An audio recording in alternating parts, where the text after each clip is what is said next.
one on the inside. He's in. One guy that's got an angle on it, and he cuts back. That's Martinez in front of him. He's inside the 10.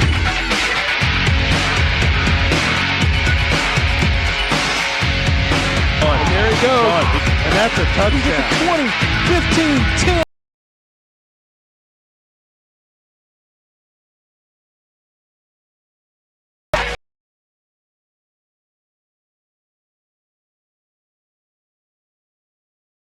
Week 4 of ICRC Friday Night Football, and the weather is threatening here tonight at Reading Memorial Stadium, where the Blue Devils will be taking on the Wildcats of Deer Park in the opening game of the CHL season for both teams. Hello, I am Bill Bretz, and joining me is Bob Murphy. Bob, these two teams feature both first-year coaches for the teams, one familiar with the league, one not familiar with the league, but we have Eric Taylor over at Deer Park and, of course, Rob Page at Reading. Yeah, both coaches first year. Both they've got wins already under the belt. That's a good sign, because sometimes you come in, especially with Taylor at Deer Park, you come in with a program that's down. You're struggling. You want to make changes, and you think, am I ever going to get a win? Well, he got his win. So now they're just trying to build on that. And of course, Rob Page, he's got Reading off the 2-1 start, and. Whoever wins tonight is going to be tied for first in the CHL, because, as you said, it's the first night of league games. Absolutely. And you talk about Eric Taylor, very familiar with the CHL. He coached at Finningtown, he coached at Indian Hill, and he is a Deer Park grad. Of course, the last few years he's been coaching at CHCA. We've done a few of the games up there with them. A very, very big powerhouse up there.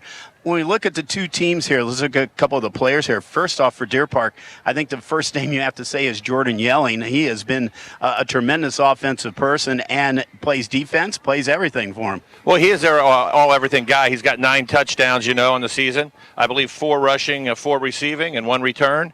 And when we talked earlier about him, it made me think of Christian to him.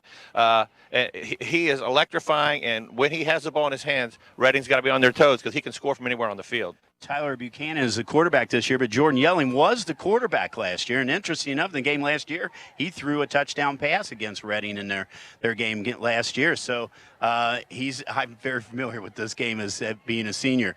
On the Reading side, I think you got to look at their defense right now. Last week, they forced 5 turnovers in their win over Summit Country Day, and the two guys leading that defense right now is Alex Walkendorf and, of course, Andy Combs. Well, Walkendorf, you see him all over the field. He's a receiver on offense.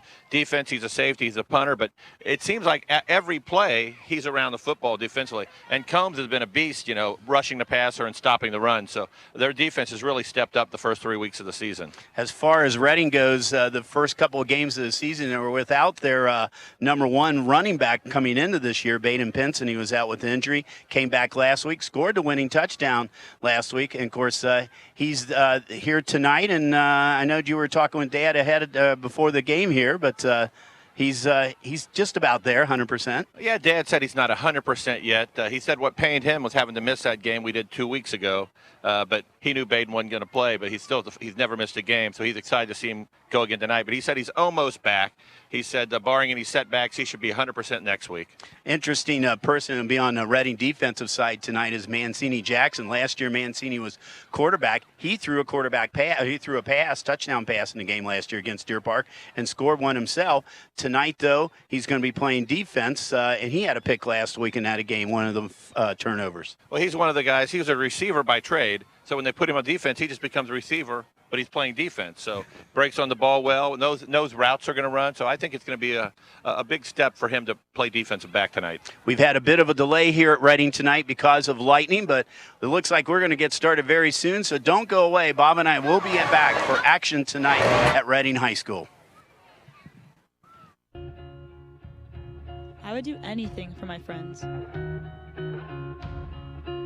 They're like family to me.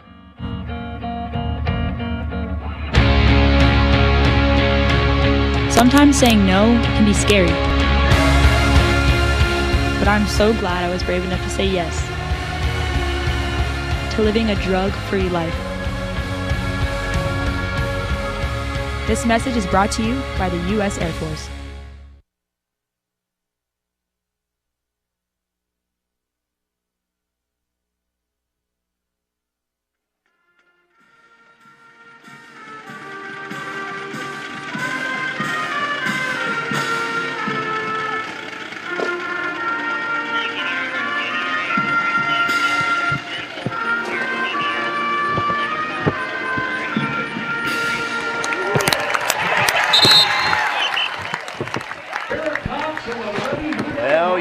the Blue Devil Band on the field as they officially get this game going here with the national anthem. Bill Bretz, Bob Murphy.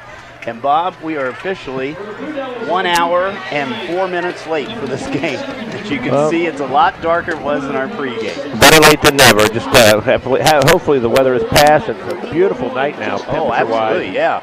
You know, we didn't have very much rain. We had a little bit of rain, but you know, I think most people know, they watch football or they follow high school sports, that you know, the state of Ohio has a rule in outdoor events that there is any kind of lightning or thunder, you have a 30-minute wait until the last lightning or thunder is done. And the last lightning or thunder was done close to about 7:30 here. The teams warmed up for about 25 minutes and just stayed out there in the field. And so we're going to get started here with CHL action tonight. First league game for these two head coaches, Eric Taylor at Deer Park and Rob Page at Reading. And this is a big game. This is always a big game between these two schools.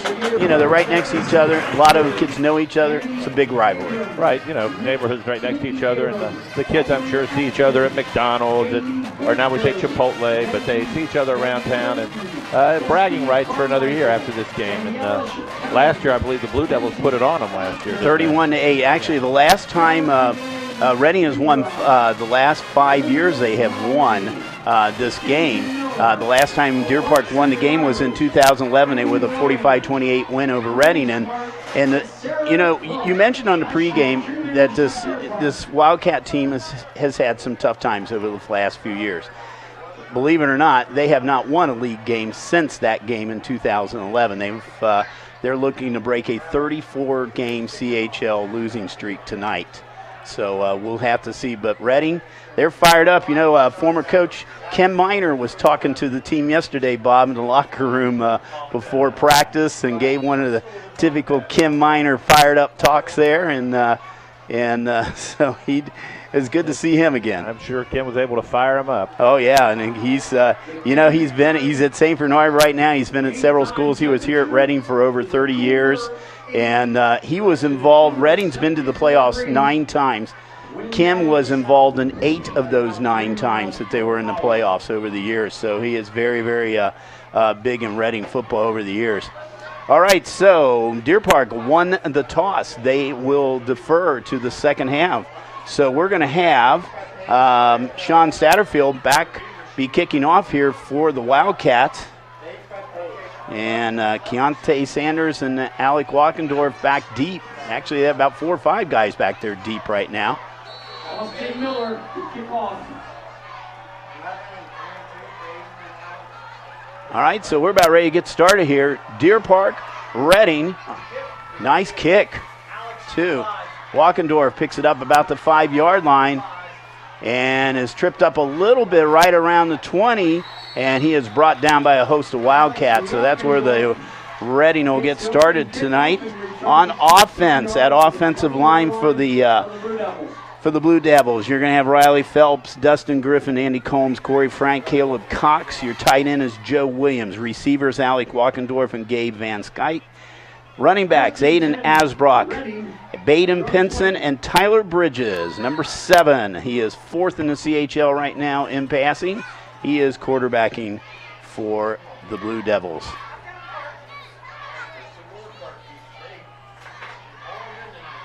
First play from scrimmage is going to go to, it's probably Pinson in the backfield. It's a little hard to see from this side. It was Baden Pinson. It was Pinson. Pinson, as we said before in the pregame, sat out a couple of games because of injury, but he was back last week, scored a winning touchdown in that game against Summit. Yeah, we'll know early. He should be ready to go. Oh, yeah. He had 90 yards rushing last week, so. And the give is to Pinson. Again, Pinson bowls forward. It looks like he is close, if not over that 30-yard line for a first down. So Baden Pinson, 2 rushes right now, and the Blue Devils have their first down of the game. Ball spotted on the Blue Devil 31-yard line. Deer Park comes in 1-2 in the season. Reading 2-1. Tyler Bridges, quick pass over the middle. Got his receiver open. We'll see who that is down there. And that would be Gabe Van Skyke, who was the sophomore. So Van Skyke. Van Skyke came in with 2 passes on the season, his 3rd pass of the season. And that is good for a first down, 11 yards on that pass. So the Blue Devils now marching down the field on the 42-yard line, their own 42.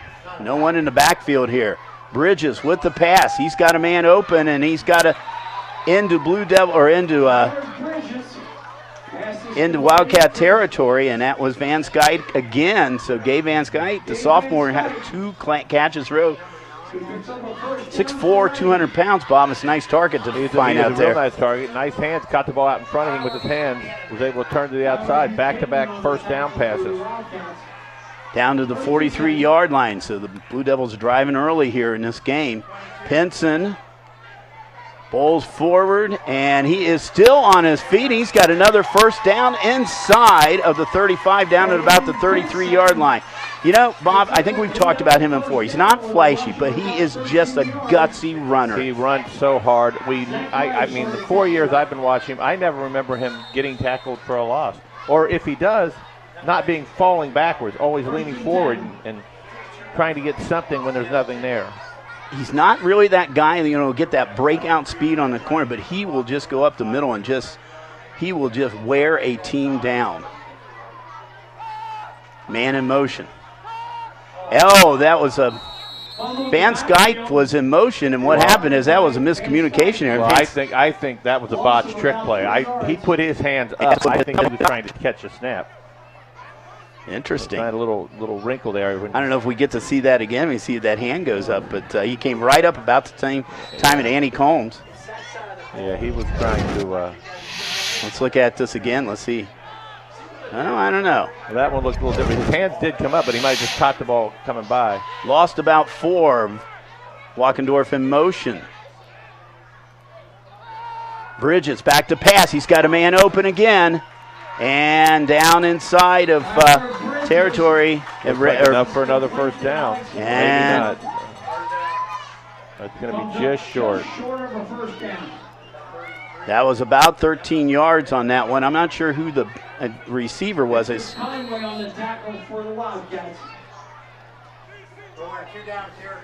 hard to see from up here. Redding's numbers are very difficult to see from up here in the press box. 3rd and short now for the Blue Devils. Gives it to Pinson. Pinson, he's got a first down and more down at about the 22-yard line. You got a 3rd and short, and you know who that ball's going to go to.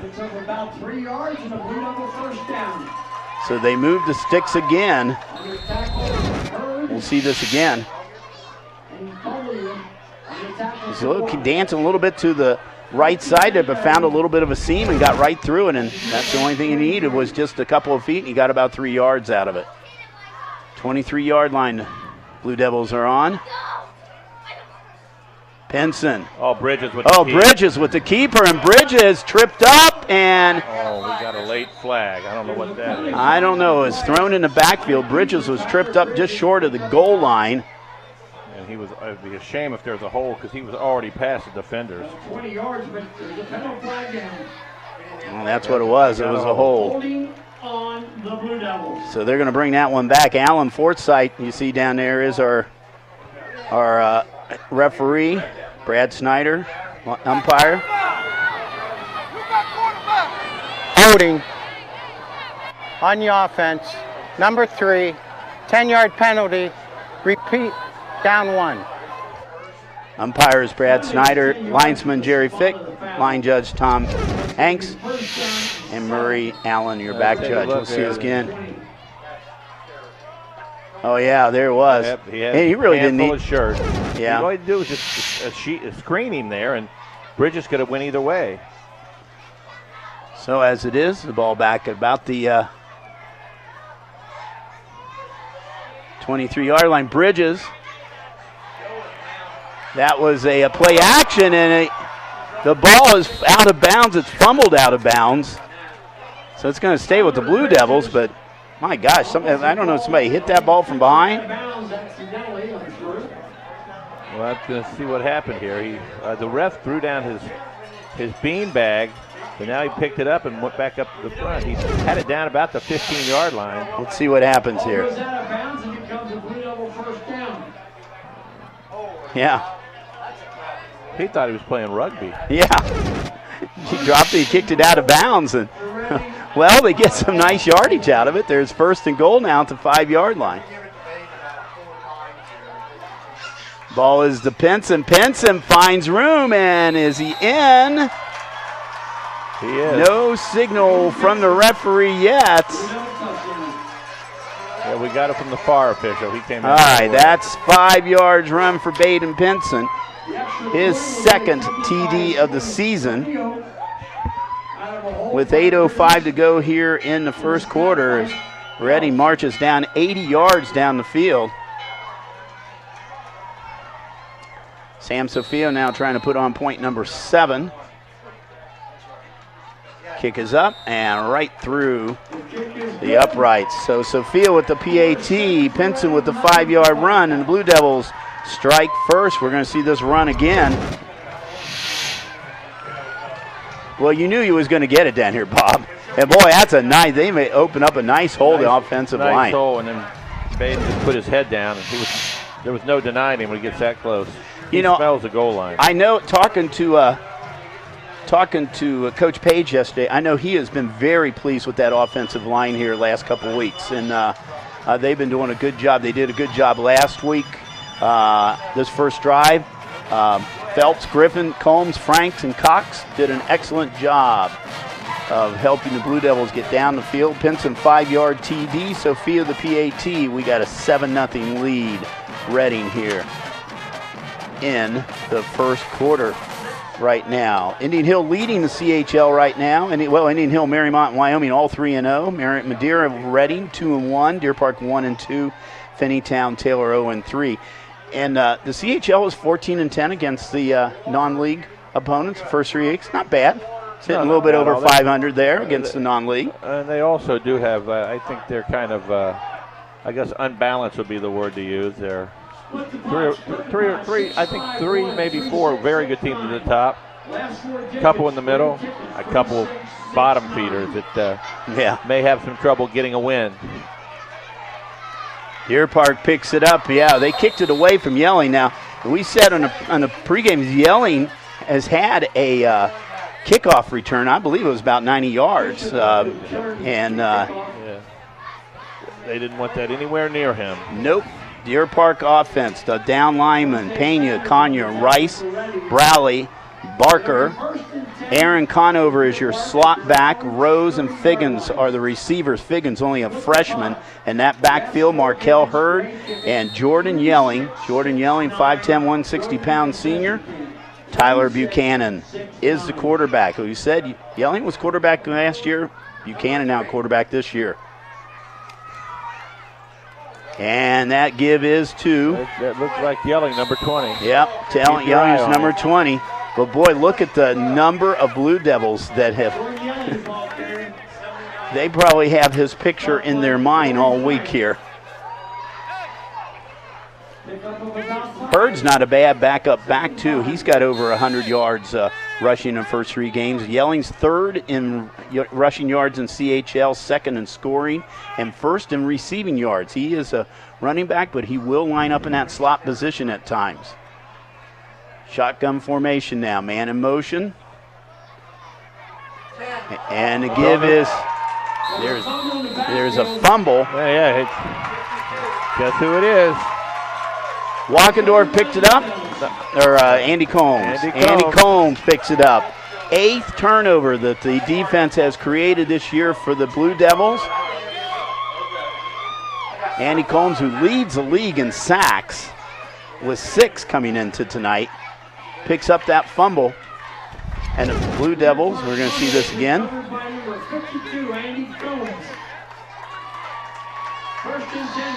Yeah, that was Hurd that had trouble. Hurd had trouble with the exchange, and well, we said that he's in the backfield an awful lot, and he was right there to pick that up. So Andy Combs with the fumble recovery.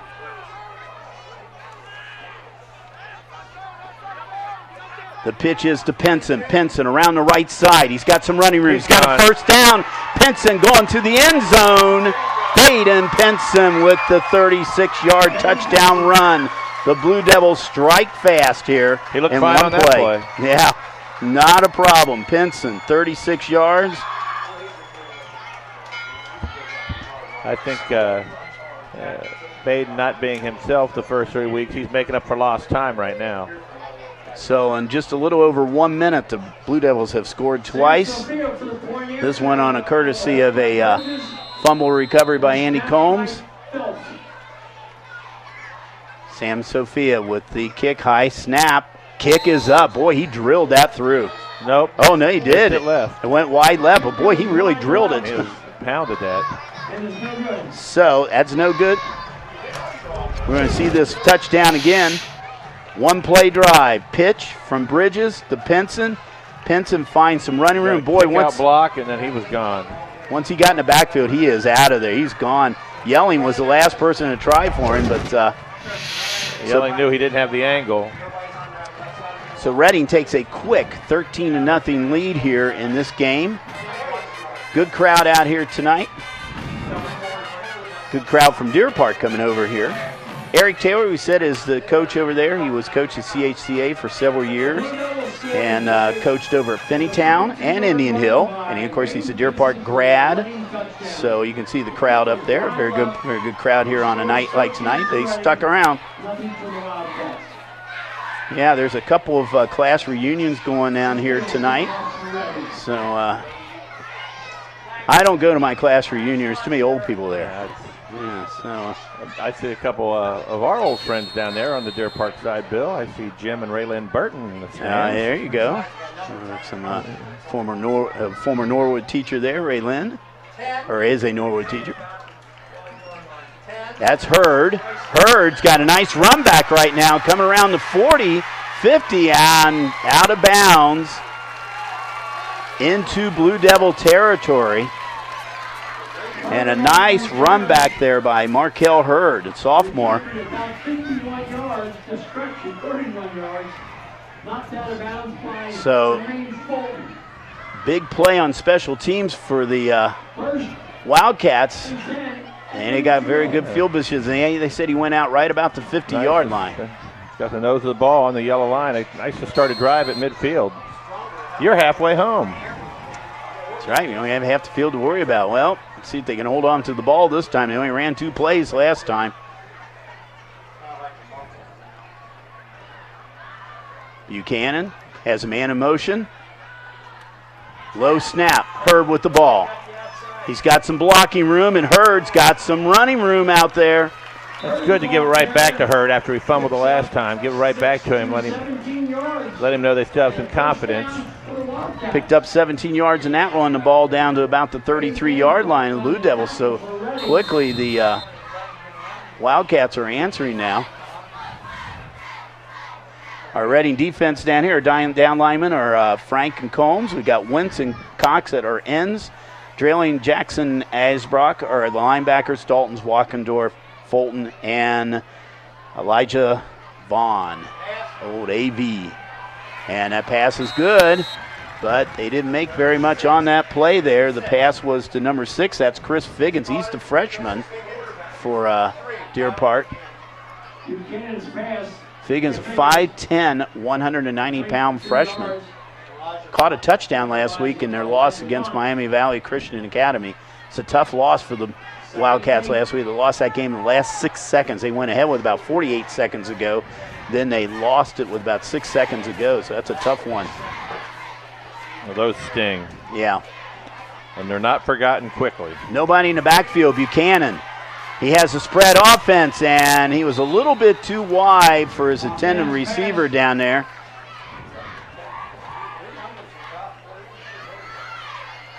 They do play the spread, so sometimes you will see everybody out there. As we said, Yelling will line up on slot. He's a leading receiver for the Wildcats and a leading rusher. So, well, the way that rush came, I thought they were setting up a screen. It looked like a sea of Blue Devils. We're getting to the quarterback. So third down and 8. Hurd the only one in the backfield now with Buchanan. Buchanan back the pass. And we got a flag, and it looks like we're going to have a hold where it was thrown here in the backfield. So it looks like this ball will be coming back. Buchanan's pass goes incomplete. There is a penalty flag down. And that's what Alan Forsythe is signaling right now, that we have a hold coming up on the Holding Wildcats. on the offense. Number 50. That penalty is declined. 4th down. So it's obvious decline there for the Blue Devils. Deer Park will have a chance to pin them down deep in their own territory. Satterfield. It's like Formation. Satterfield is in. Usually Buchanan is the punter, and I think it is Buchanan is the punter. That's a high snap. Buchanan is the punter, and goes into the end zone. Took a bounce right around the 5-yard line, but it went into the end zone. So Reading will have the ball now for the 3rd time tonight. They've been successful in their first 2 series. They scored on the opening series with a 5-yard run by Baden Pinson, the Andy Combs fumble recovery, and in one play they went 36 yards to score the 2nd touchdown.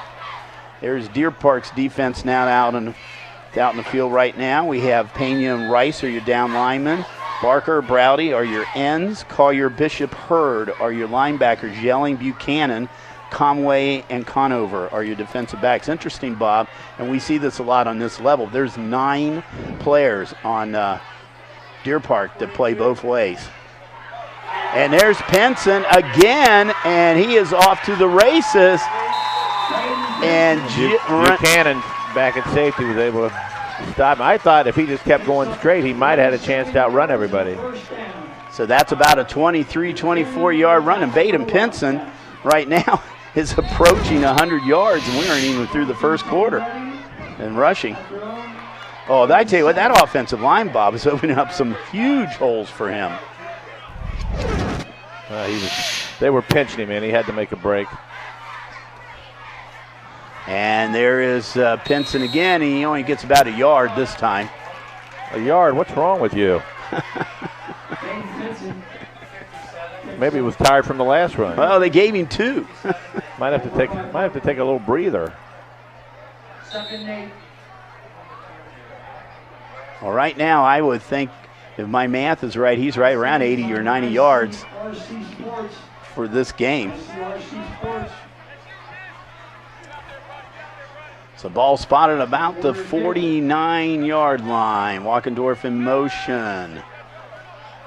Pinson, the give. Finding a way around the right side. He's got a 1st down and more into Wildcat territory, down to about the 40. Another 12-yard run here for Baden Pinson. So they're going to move the sticks again.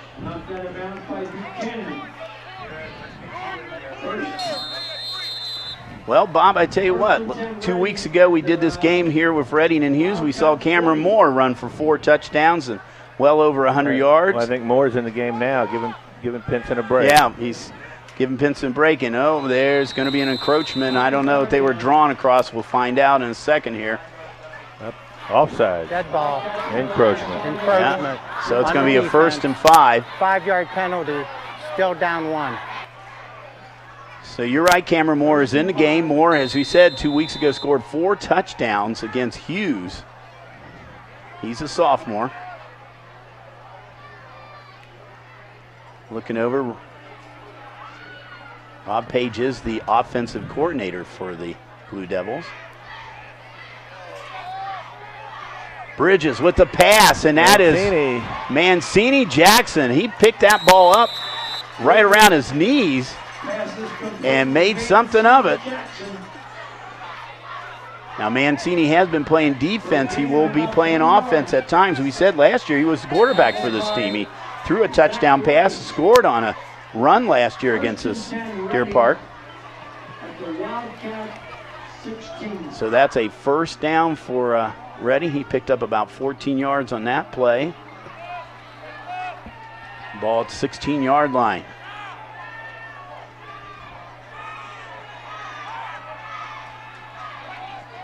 Jackson went into the slot. I think, or that's Joe Williams. Sorry, Joe Williams. Joe Williams lined up in the slot and then came out of that slot and caught a nice pass here from Tyler That was a Bridges. well-designed play. There was no one around him when he got it. He just needed one blocker out in front of him. Picked up about 9 yards on that play. All set up with the fake to Baden Pinson. The whole defense is watching 22. Ball is on about the 10-yard line, looks like. Or 7-yard line. Pinson tries to go inside, tackled by a host of Wildcats down there. Well, the one official kind of put his arms up, but he never raised them all the way up. He put them out in front of him, so he's going to be just short, it looks like. There's Rob Page on the sideline.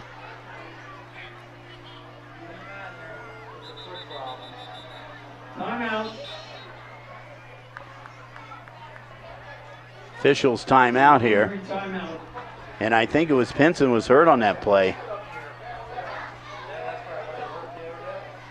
Trying to see right now if that is Baden Pinson out there. That is indeed Pinson on the sideline over there.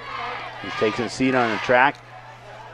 Susan Blackson, the Reading trainer, is taking a look at him over there. So we'll see what happened. We got more back in the ball game here. Well, they didn't. Well, I don't know if they called a touchdown or not. Yes, they did call a touchdown on that. Sophia with the extra point try, and it is good. So I guess they gave Pinson a 7-yard TD on that. I didn't see any kind of. Well, the ref kind of half-heartedly put his hands out in front with the looked like the signal, never raised him up, and it was right. He was right. The play was right in front of him.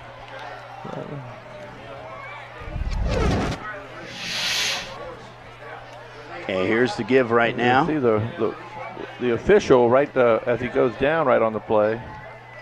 Okay, I see where now he leaned to forward. The right yeah, side. You can't see there he is. His hands are up. Yeah. Not a whole. You know, they're like head high, not straight above his head. I see what you mean. Yeah, it was kind of. He wasn't sure.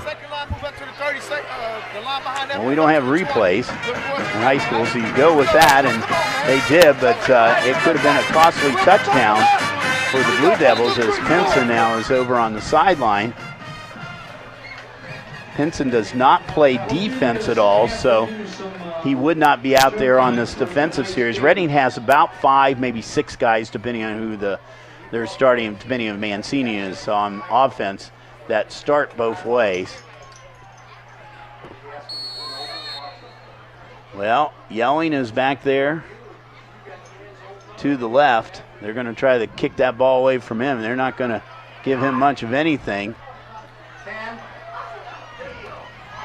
And well, that was Yelling with the ball. Yelling with the ball, but by the time he got it, there were about 6, 7 Blue Devils right on top of him. Not a bad kick by Sam Sofia to keep that ball just bouncing on the ground and have the Blue Devils catch up. And so if Yelling's going to get it, that's the way to get it for the Blue Devils as far as they're concerned. Face mask.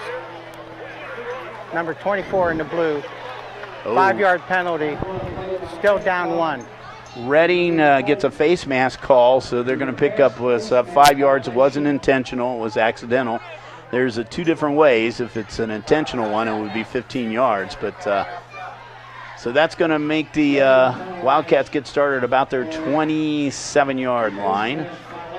Got about 2:14 to go here in quarter number 1 in a game that was a little over an hour delay because of lightning. Not much rain, but it did cool it off here. So it's actually a beautiful evening here in Reading. Buchanan, shotgun. And the give is to Yelling. Yelling jumps over one. He jumps over one Blue Devil and knocks over the training table. Takes out a table. Well, now the trainer's got a little work to do here. So players are helping him get the table up.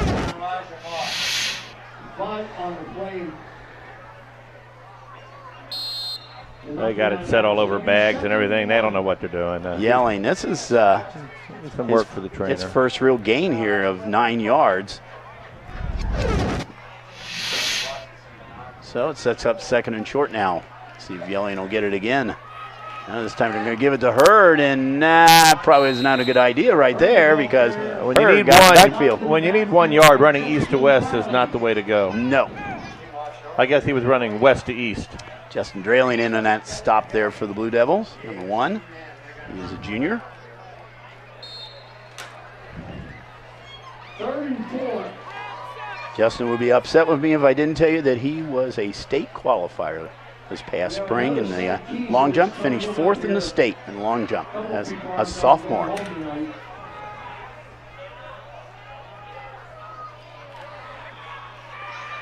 Play action, back to pass, and the pass was a bit too wide. The intended receiver down there was Alex Conover. He plays the slot.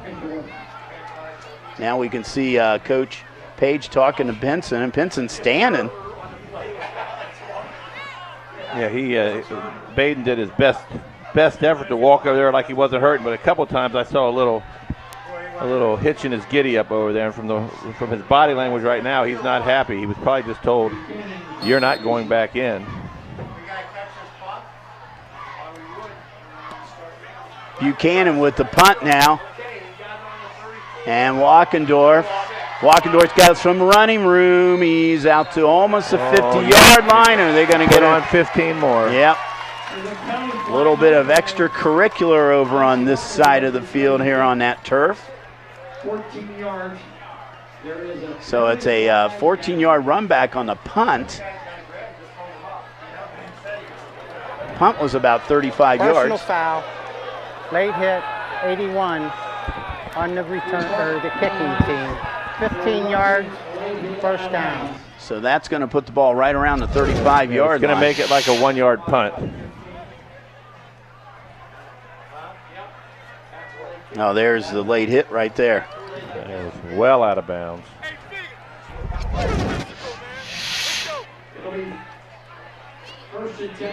So Reading first down on the Wildcat 35-yard line. And Cameron Moore is in the game now. Bridges with the pass. He's got a man open to Mancini Jackson, and he's got some running room. He's inside of the 15-yard line. So Mancini picks up about 20 yards on that one. Mancini, big guy down there, 6'4", 215 pounds. He's dragged more than a few Wildcats around here tonight. 18-yard line. Give is to Moore. Cameron Moore inside the 5, getting down close to that goal line, down at about the 2 or 3. So Cameron Moore with about 16 yards.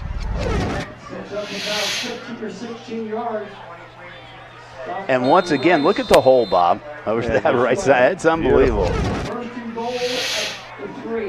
3-yard line, 1st and goal. Bridges to Moore. Moore is going to be wrapped up.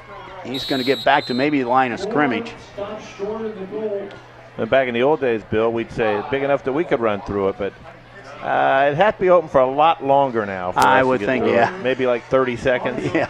That's just to get started. Yeah.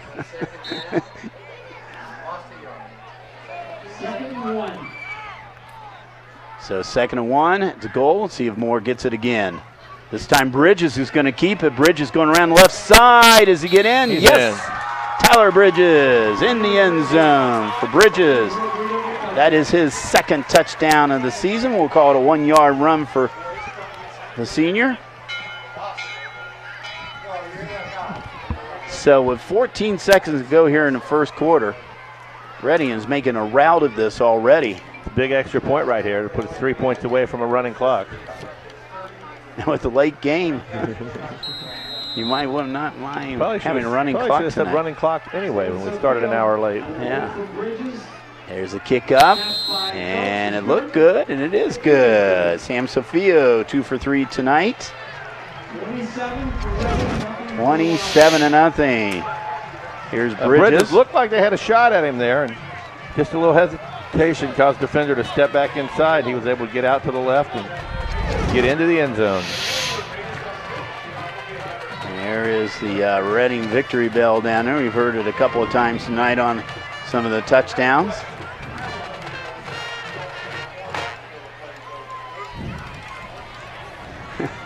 It's a new reconditioned victory bell. I like that. Or you can, It's like a magic twanger. there you go. All right, well, you understand they have flat tires on the victory bell. The tires have been changed, and it's working out because that bell has rung 4 times tonight as the Blue Devils have taken a 27-0 lead here with 14 seconds. Now, Bob, that clock, is it the second half it runs or as soon as you get to the 30 points? I thought once there was a 30-point difference, it started to be a running clock. All right. Well, But it's not yet, so there's no reason to worry about it. Nope, it's not yet. So here comes Sam Sophia with the kickoff. Sam, another little dribbler picked up by one of the up men. Picked up by number 17, Sam Connor. Sophomore picked it up. So once again, Sophia doing a good job keeping it away from Yelling, or that one time he did get it to Yelling. He bounced it on the ground there. Had enough time for the Blue Devils to get down there. So Deer Park going to work again here, trying to get that offense rolling. There's Dick Engel down there along the sideline. It's so good to see Dick Engel out there again on the sideline. Dick has had some health issues in the past year or so, but you see Eric Taylor right there. Eric also the athletic director at Deer Park too, so he's doing double duty. And that's Yelling. Yelling's not going to get anywhere. He's running east and west again there. Well, I think there's the biggest difference I've seen right now of the offensive line. Yeah. And by the way, when you say east and west in this stadium, you're actually telling the actual directions. So it is east and west. So first quarter comes to an end. The Blue Devils put 4 scores on the board, but unfortunately for them, their senior running back, Baden Pinson's on the sideline. So we're going to see how they will do the rest of the night. But you know what? We know what Cameron Moore has done. We saw what he did a couple weeks ago against Hughes. So we'll have to see if Cameron will do it. Some of the hot players in the CHL. I'm going to start doing this, Bob, every week. Players in the CHL are having a good year so far. Reed Eicholz, Indian Hill quarterback. He was La Rosa's player of the week. Not bad so far. Yeah, he's had. We're going to see Reed next week. We're going to do the Indian Hill Marymount game over there. Greg Korn, almost 600 yards rushing in first 3 games, 11 touchdowns, 6 of them last week. To give you an idea, he had 10 all last season. So he's had 11 in the first 3 games. Korn's from Madeira, right? Yes, Korn from Madeira. And Garen Prater from Wyoming had 4 touchdown passes last week. And believe it or not, Bob, that was a school record. Were they all from Marty? Oh, yes. Tonight, I know there's a game at Wyoming, Indian Hill, Wyoming, with Marty and Eicholz facing off. At Indian Hill. That's right, Indian Hill, I'm sorry. That'll be now I'm sure that's a sellout game, and we'll try to pick up a score at halftime here tonight. The weather might have moved that way. They might have been a little further away, though. They might have got started on time, so we'll see what happens. Again, quarter number 2. Bill Bretz, Bob Murphy, glad you joined here with ICRC Friday Night Football. There's an interception. And that interception was by number 35, and that would be, hang on a second here, it's Dalton Robbins. We call that Piccadilly Circus right there. Second turnover of the game here. Dalton Robbins with and a nice little run back for Dalton too to get the Reading into Wildcat territory at the 40-yard line. And for Reading, that makes their 9th turnover of the year they have forced on other teams. So that defense, they got shut out the first week, 24-0 to Roger Bacon. But boy, since that time, this Reading defense has really done a great job.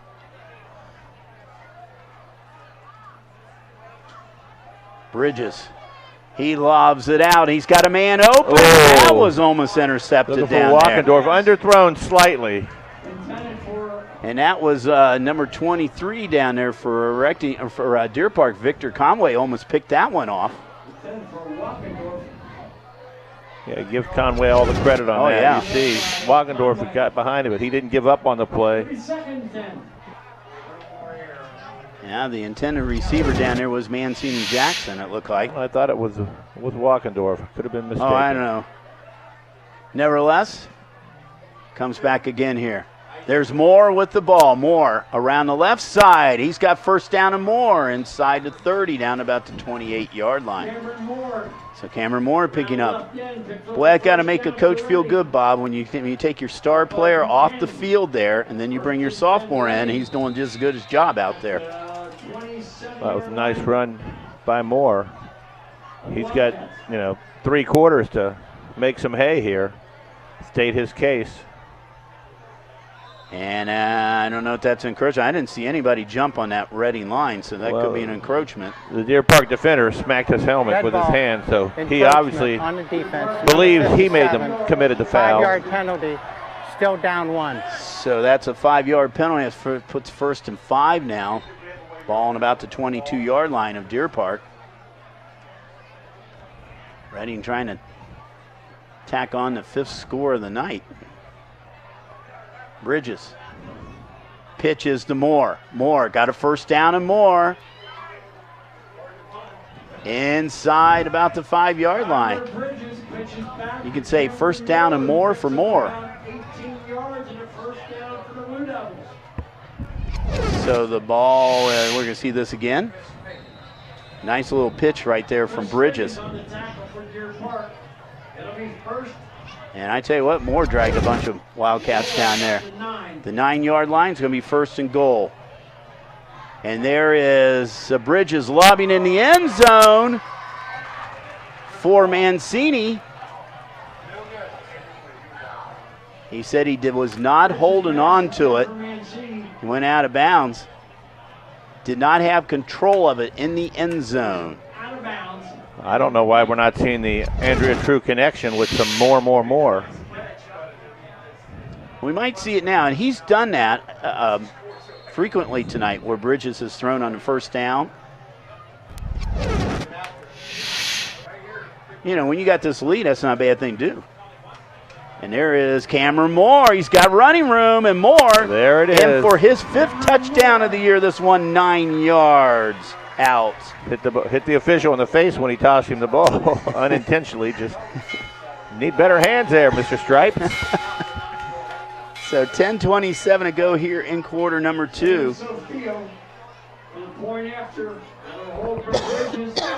So Field trying to put on point number 34.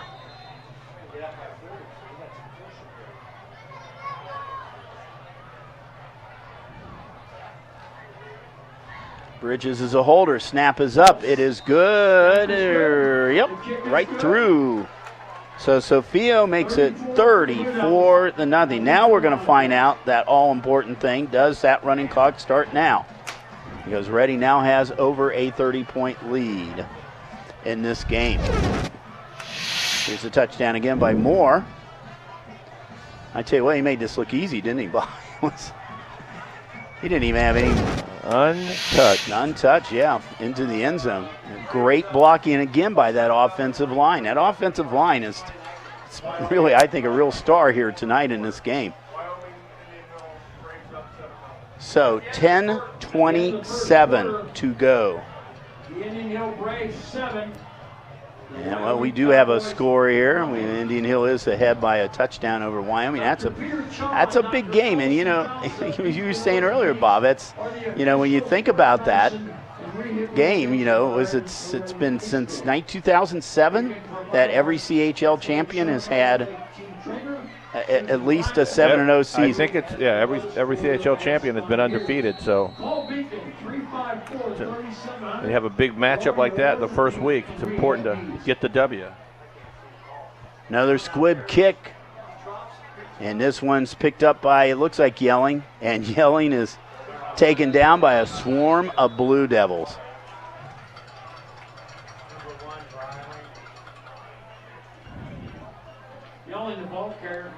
So Yelling doesn't really get anything on that, and Sam Sophia has done a great job tonight of preventing him from a big run back. Also in on that tackle, Dustin Griffith also in on that tackle. All right, so the Wildcats, 10:20 to go. Now, right now, Bob, I don't see a running clock. I think we heard that it is any 30-point lead after the half becomes a running clock. So it's going to be. In that case, they should run it at halftime. Game ends.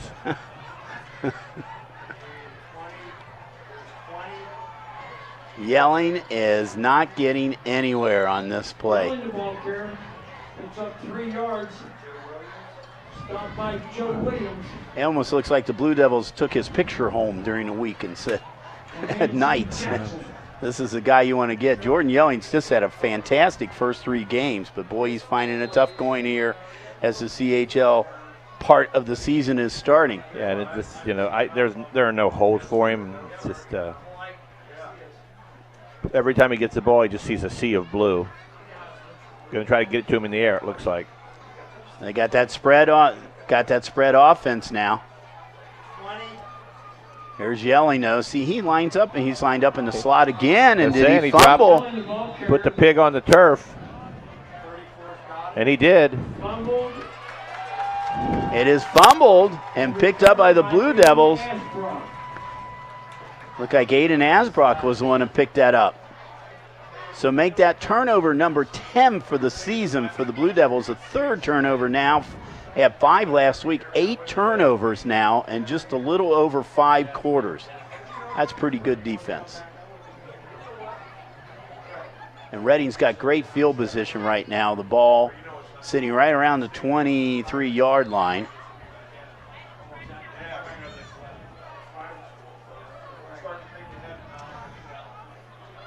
So I think it's a done deal that we will not see Mr. Penson back in this game tonight. Oh, yeah. 1st and 10, Reading. Not going to take any chances with that young man because they could need him later on here in the season, that's for sure. Bridges back to pass. 1st down, he's got Mancini. Yep, it's Mancini. Jackson, Mancini breaks a tackle, and Mancini goes into the end zone. Jackson with a 23-yard reception from Bridges. And for Bridges, that is his 3rd touchdown pass of the year. He's had 1 to Walkendorf, 1 to Ashbrook, and now 1 to Mancini Jackson. This one for 23 yards.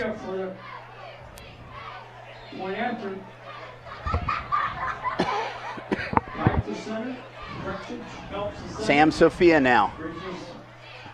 Hold of Bridges. The kick is blocked. So that keeps the score at 40 to nothing here. Keeps going like this, Bob. We'll be talking NASCAR second half. You know that. I don't know a whole lot about NASCAR. We'll teach you about it tonight, okay? Is that the one where they just drive in circles? Yes. Thank you. Except when they're on the road course. Road course, yeah, they do, yeah. That's the way I drive every day. Yeah. What was it Michael Andretti said in a commercial one time? He was in driving school, and he kept saying, turn left, turn left, turn left. That's right. And the person asked him, well, don't you want to turn right? He says, why do you want to turn right? So, all right. Okay, so 40 to nothing. The Blue Devils are up big time. This is not the only ICRC game going on here tonight. Hamilton at Sycamore, GMC game tonight, seen on ICRC-TV. Next week, Edgewood at Harrison on ICRC Friday Night Football, and Indian Hill at Marymount. Bob and I will be out there at Marymount doing that game next week. I can tell you that a first quarter score at Sycamore is the A's 7, the Big Blue 0. There's Hurd. They had a pitch. Blow the whistle. You had half the student body holding him up. Austin Bishop caught the kickoff, and he lateraled it back to Hurd, and then Hurd just found a herd of people on him. host of other Blue Devils. So they're going to be starting at about the 27-yard line. 27. 9:05 here go in the first half. We are approaching 9 o'clock time. This is normally would be about third quarter, but maybe fourth quarter. But this game was a little over an hour late getting started tonight because of lightning in the area. But it's now turned out to be a beautiful evening.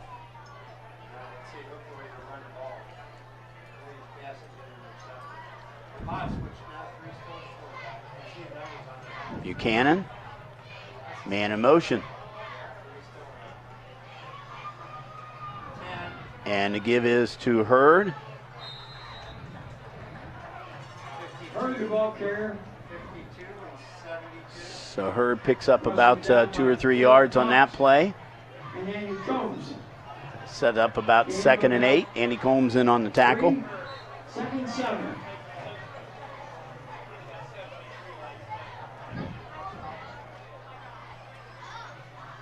Second and 7 now for the Wildcats at their own 30-yard line. Buchanan back to pass.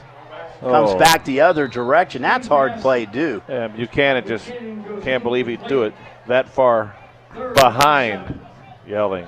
That's tough to do if you're right-handed. Well, you got to get turn. set. You got to make sure he's set. He just turned it through, and he wasn't near him.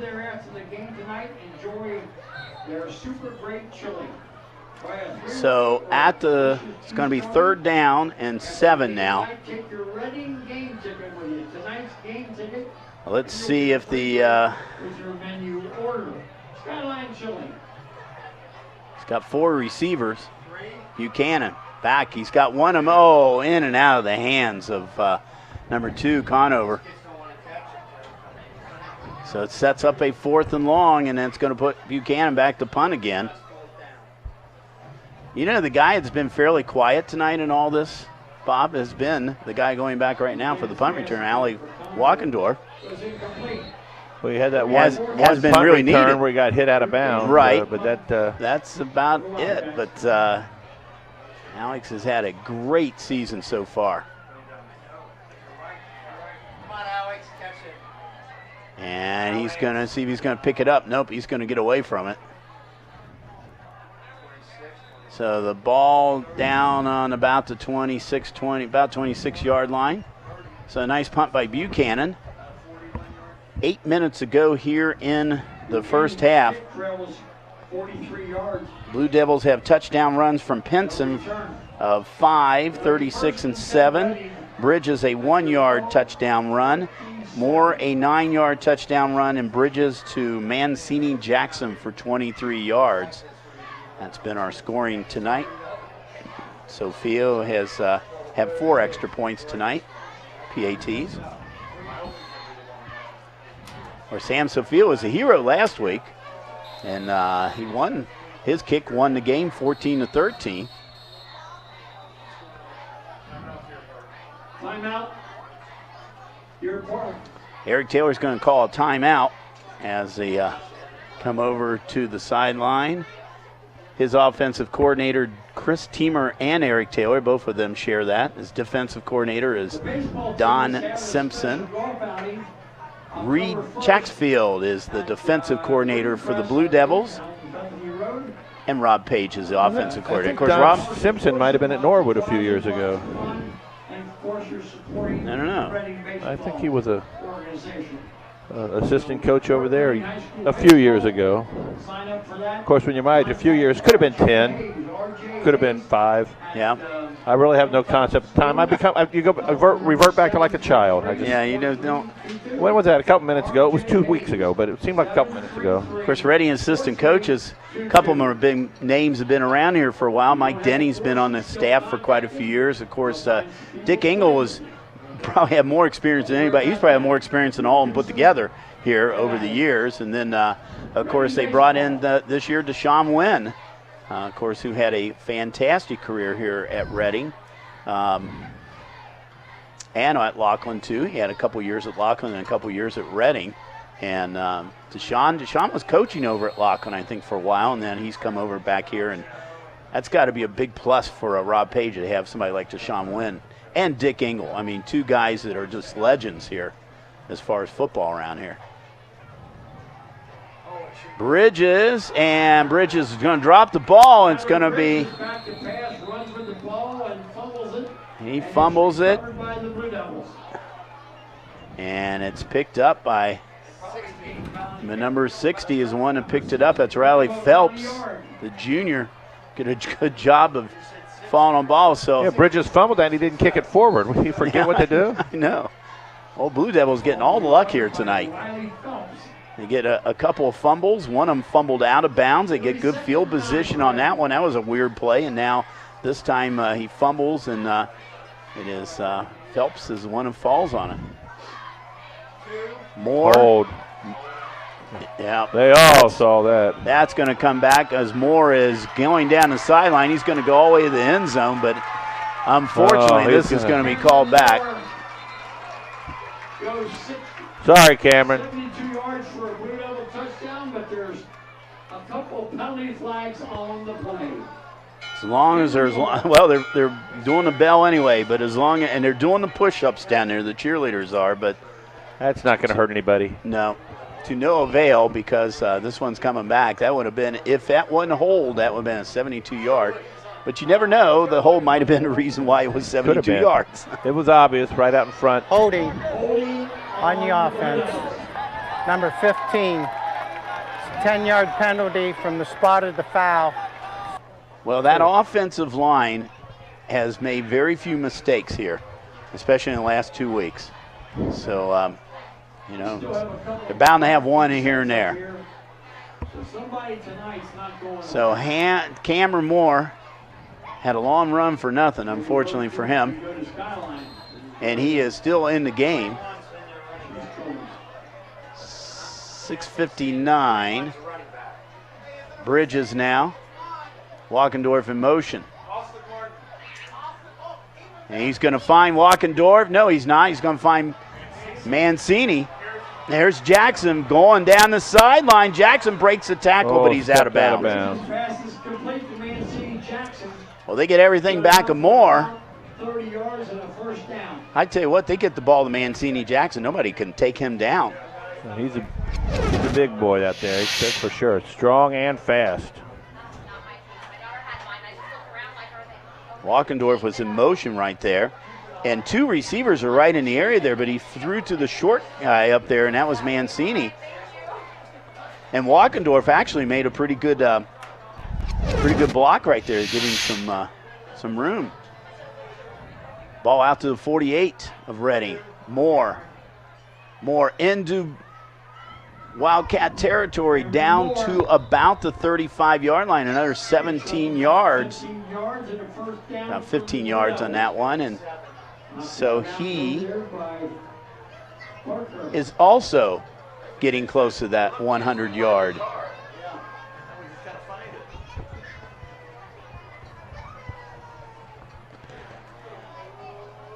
You know, you think, Bob, when you get a lead like this, you know, you're going to put in all the reserves, you get all your JV guys, but neither one of these teams, well, Reading in particular, doesn't have a whole lot of numbers over there. So that give is to Keontae Sanders, and Sanders gets a first down run. Keontae Sanders, the ball carrier. Sanders, the sophomore. Well, he is one of them that will sees more action on JV. They're going to Blue Devils take a timeout. Reading takes a timeout. Each team has one timeout in this game. Reading's next game will be next week on the road at Madeira. That's another team that's done well this season, Madeira. They are coming at 2-1 tonight, or in this week. Deer Park will be on the road at Finneytown next week. So that's where, and that's basically Eric Taylor going back home in that game too, since he did coach over at Finneytown. Well, when you are an assistant a lot of places, every place is going back home. We see your replay schedule right there: Saturday 3 p.m., Sunday 8 p.m., Wednesday 8 p.m., Thursday, of course, you can have brunch with Bob and I at 10 a.m. That's on the 22nd. Bob and I will be over at Marymount next week. And that's going to be a good one, too. Marymount and Indian Hill both came into tonight, both 3-0. And we heard that the Braves are winning tonight, their big game with Wyoming. And Taylor, I believe, Marymount is hosting Taylor tonight. So, all right. Well, the press box is complete tonight because, well, yeah, we got a full moon out and the skyline has arrived at the press box. So there you go. So all is good with the world. Ball on the 20-yard line.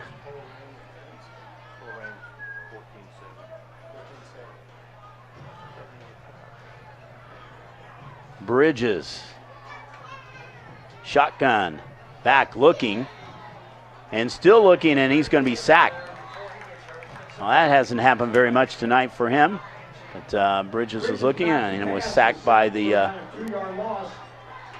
looks like Chris Figgins, the freshman, was in on that play.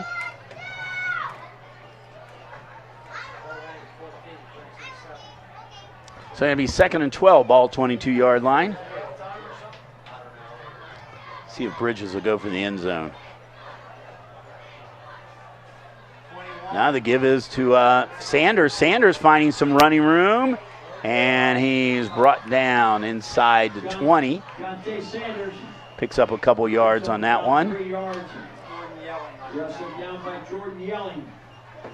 Sanders, a 5'7", 165-pound sophomore.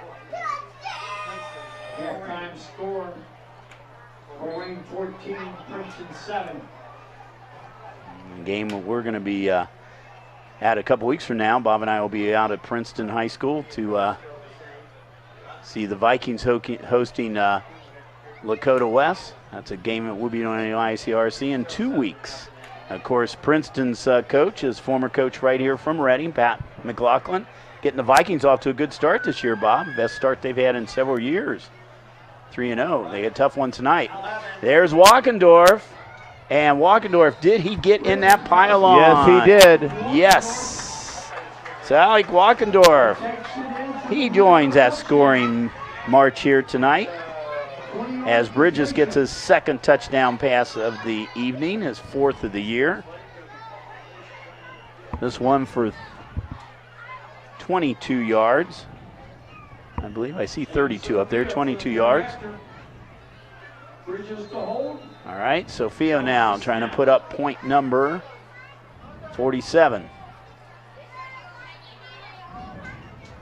The hold is down, the kick is up, and oh, he hits the front of the crossbar. Kick hit the crossbar and did not go through. So it stays at 46-0. Here's your touchdown. Bridges.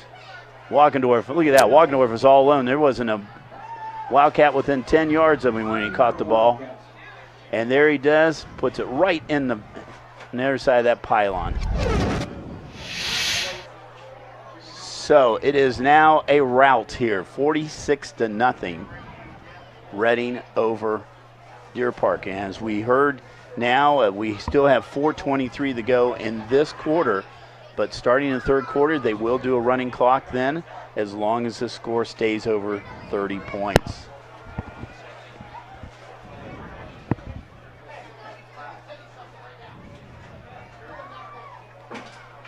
So Deer Park back on the field, Reading back on the field.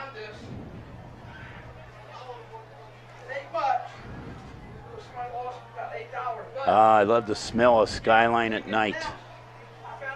Skyline in the press box up here. All right. So Sam Sofio. So Sam Sofio with the kickoff. This one is a line drive. And it's going to look like, trying to see who that is. That was 10. That was Hurd. Hurd's not doing a bad job tonight. So Markel Hurd, sophomore, is having a pretty good night. It's a nice little run back right there for Hurd. Wildcats get started on the 40-yard line.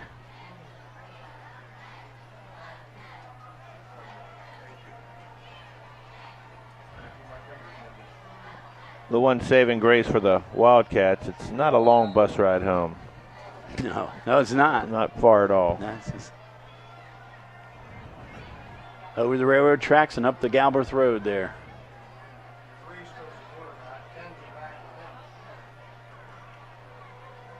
Buchanan now. Cannon back to pass. He's getting a rush. He's knocked down, and that was Buchanan back to pass. Combs knocked him down, it looked like.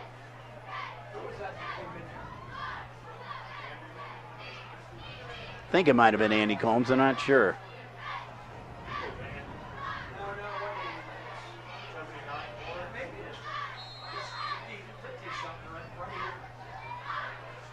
All right, so now 4:02 to go here. It is 2nd and 10 at the ball at the 40-yard line.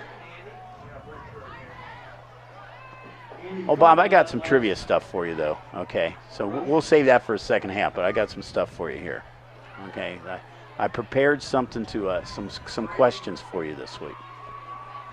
So, okay. All right, so we'll wait to the second half, and we'll do that at that particular time. You mean you think we're going to be killing time in the second half? I don't know. I mean, I think it looks like we are going to be killing time. So, Rob Page over at Milan, Indiana for a couple years over there. Had an 11-11 record over there. He's now 13-12 now with his 2-1 over here on this side of the line there. Milan, Indiana. Of course, if you follow sports, you know that Milan is famous for being the subject of the movie The Hoosiers. Oh, nice catch. And that is by Yelling. Buchanan to Yelling, a nice catch, and that's going to be, looks like it's going to go for first down. Yep, they're moving the sticks. So Jordan Yelling. He rolls out to his left, makes a nice throw, and Yelling caught it up above his head, got out of bounds for the first down. Yelling is 6'2", 170. So the ball at the 50-yard line.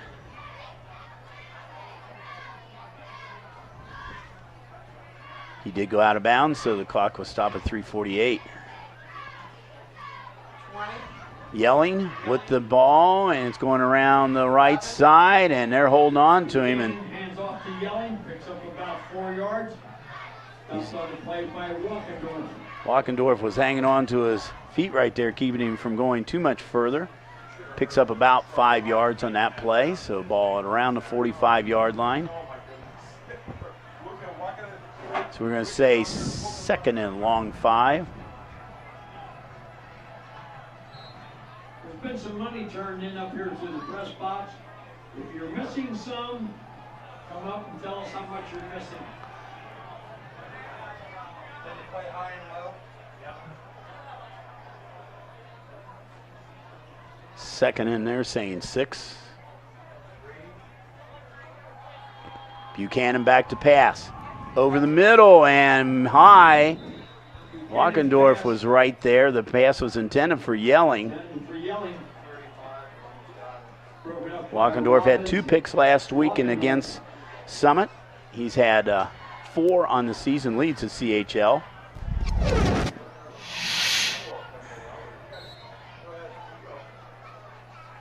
And he almost got it. It was almost in his hands right there. Walkendorf almost got it on that one. 3rd and a long 5, short 6.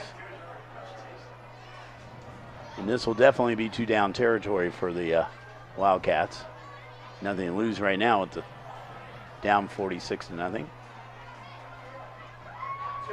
Bob is kind of checking some of our scores right here. And brought down in the backfield. I think it was Joe Williams that brought him down in the backfield. He was right there waiting for him. They tried a little reverse, fooled nobody. Conover took him down. It's 4th and 10. So he loses about 4 yards on that one. 4th down and 10, and I'm sure Coach Taylor is going to go for it here.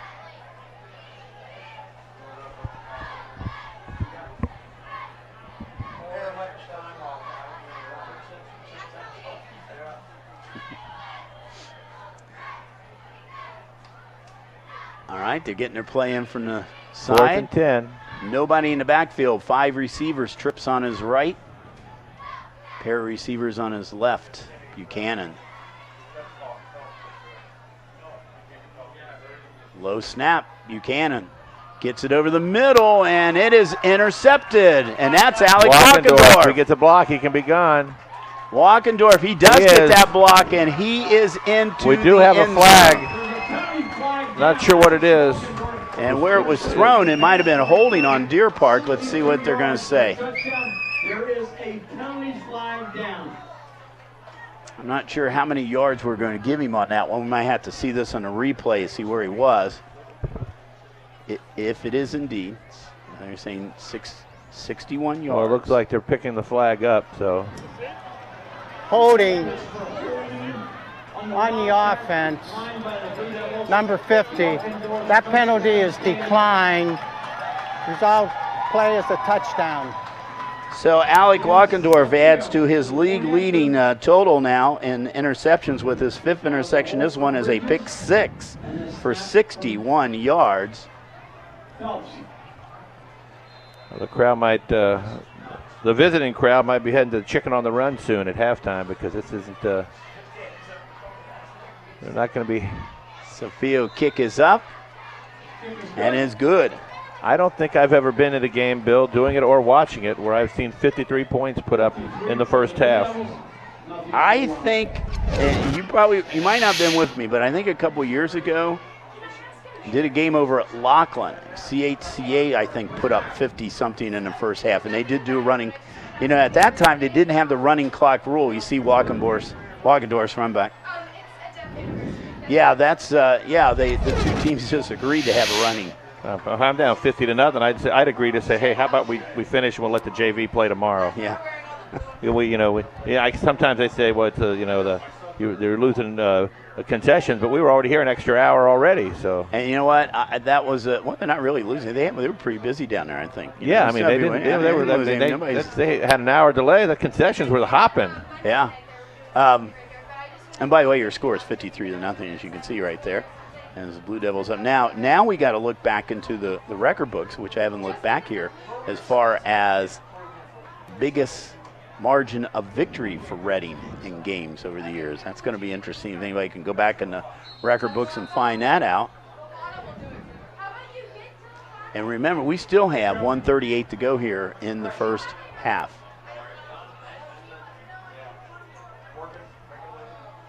Sophia with the kick. A little squibbler picked up by Austin. He's going to take it this time.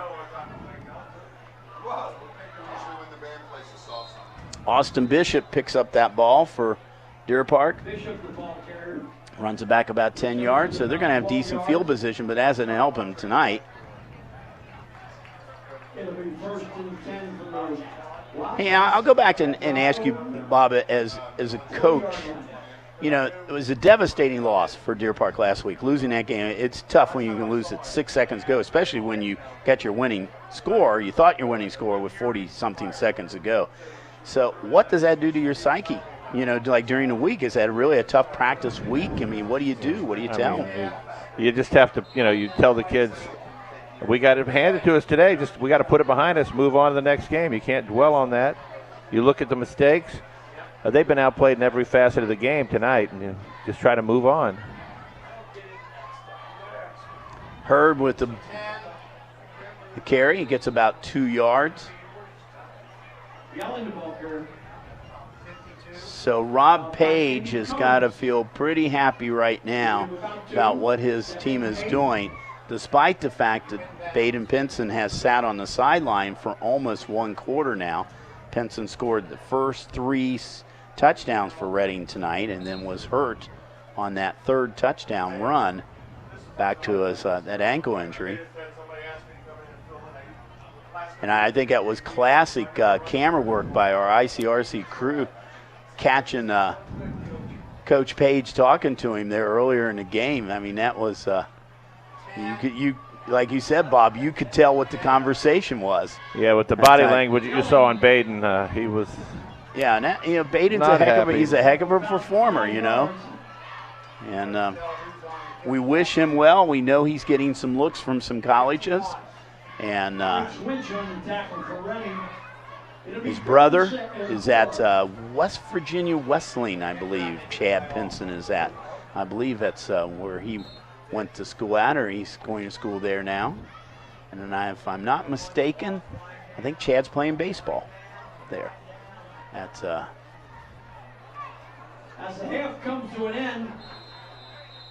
And they don't even get to. So 53-0. We come to the half here. It's going to be a quick one on the second half if it stays this way.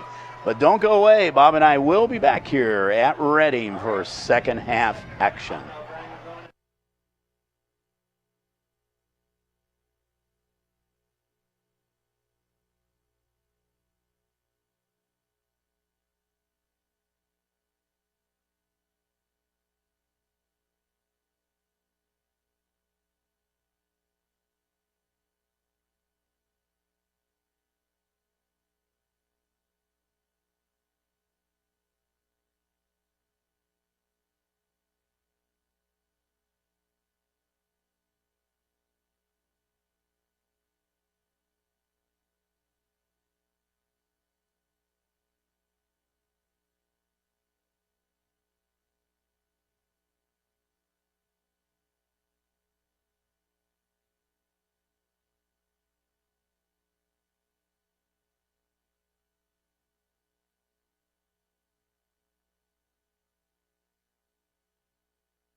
Hello, welcome back. Yes, that is the score. Yes, it is halftime. Reading up 53-0 over the Deer Park Wildcats. The scoring in the first half for the Blue Devils, Baden Penson, 5-yard run, 36-yard run, 7-yard run. On that 7-yard run, he was hurt, had an ankle injury, it looks like, again. Bob, I don't know if you heard anything at halftime. I did not hear anything. I did see him come out in the second half, but he did not go down and warm up with the team. He just walked to the other side with his helmet in hand. Right, so obviously he's not going to be coming back in the game. Cameron Moore came in, though, for him and did a good job. He had a 9-yard run. Tyler Bridges, quarterback, had a 1-yard run. And then Bridges to Jackson for 23 yards. And then Bridges to Al Walkendorf for 22 yards. And then Alex Walkendorf had a 61-yard pick six, his 5th of the season, 3rd in the last 2 weeks. Sam Sofio's PATs makes it now 53-0. So what's going to happen right now, if you're familiar with how high school football goes here in Ohio, they're going to go for a running clock for the rest of this game as long as it stays a 30-point margin. And so we're going to have to see how it goes. The Blue Devils trying to get to 3-1 on the season and 1-0 in the CHL. And Thursday morning, 10 a.m. Can't wait. They will be playing next week at Madeira. As we said, Finneytown will be playing next week, or Deer Park will be playing next week at Finneytown. Hamilton and Sycamore, our other ICRC game tonight. And I don't know if we got an updated score on that one.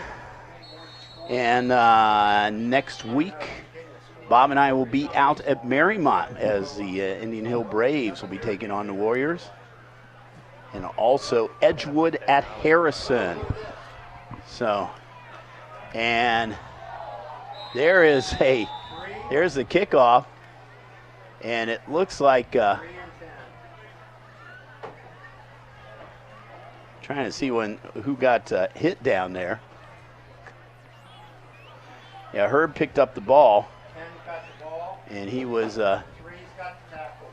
hit hard, so Gabe Van Skyke with the tackle on Hurd. 2 sophomores there.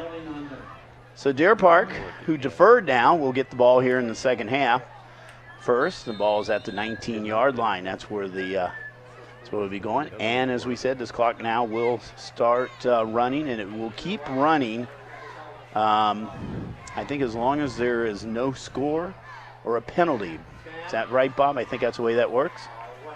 And our timeouts, obviously. So, and they might cause, sometimes on a long play, they might stop it. They'll remove the chains. Well, I think change possession, they stop it until they switch sides, and then I think they run it again. Ohio High School has a running clock for the second half because the point spread is more than 30. Coleraine 24, Princeton 7.5. Princeton start off good and everything, but boy, that Coleraine team's a good team.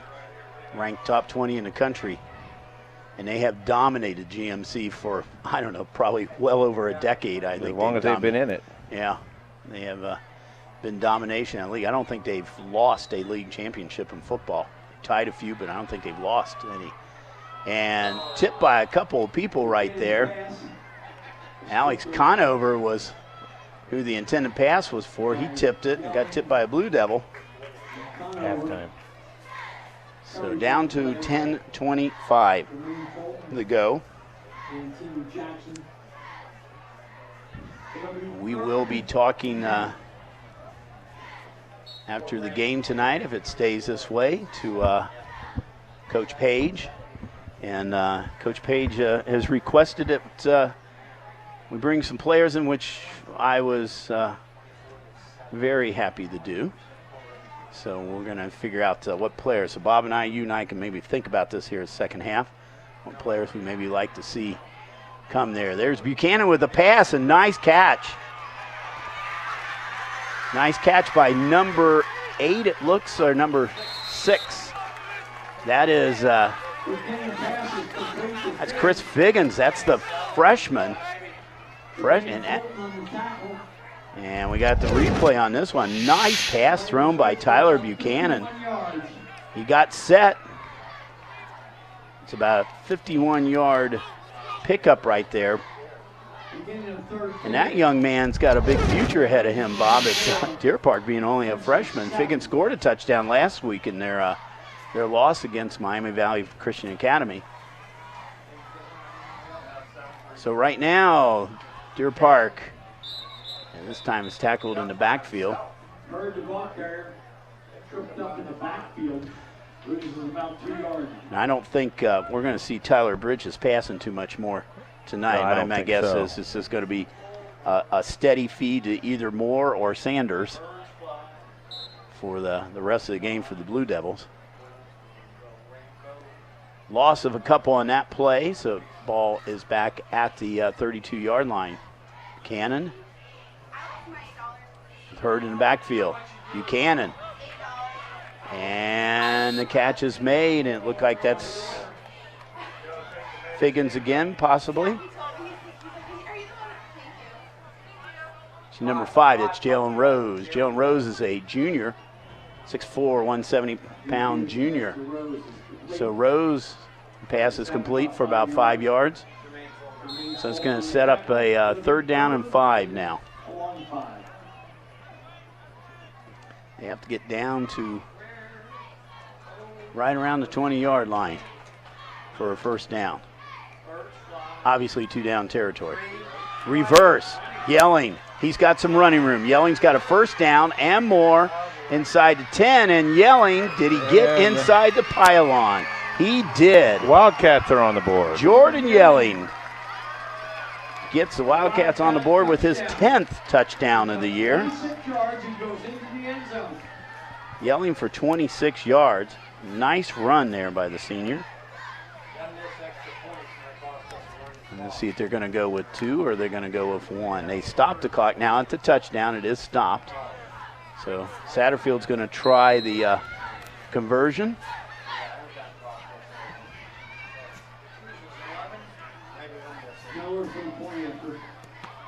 And it is blocked. And that's his first miss of the season. Was 7 for 7 coming into this game. That was a very low snap right there.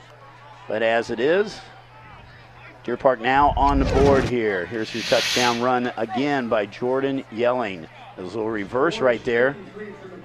Yelling breaks a tackle in the backfield and got that speed going there. When he gets to the edge, they're not going to catch him. No, and right inside that pylon. So Jordan Yelling, his 10th touchdown of the year, his 5th on the ground. So he said he came in 2nd in the league in scoring with 58 points. He's up to 64 right now. Greg Korn has 68 points coming into tonight from Madeira. I don't know, Bob, you got any other games here from any other CHL games? I'm looking for CHL scores. We still haven't seen an update from the Indian Hill Wyoming game. Last I saw, still 7-0. It still says first quarter, so not an update. A lot of the other scores have updated, so I don't know if there's a... It could be a delay down there or There what? could be a delay.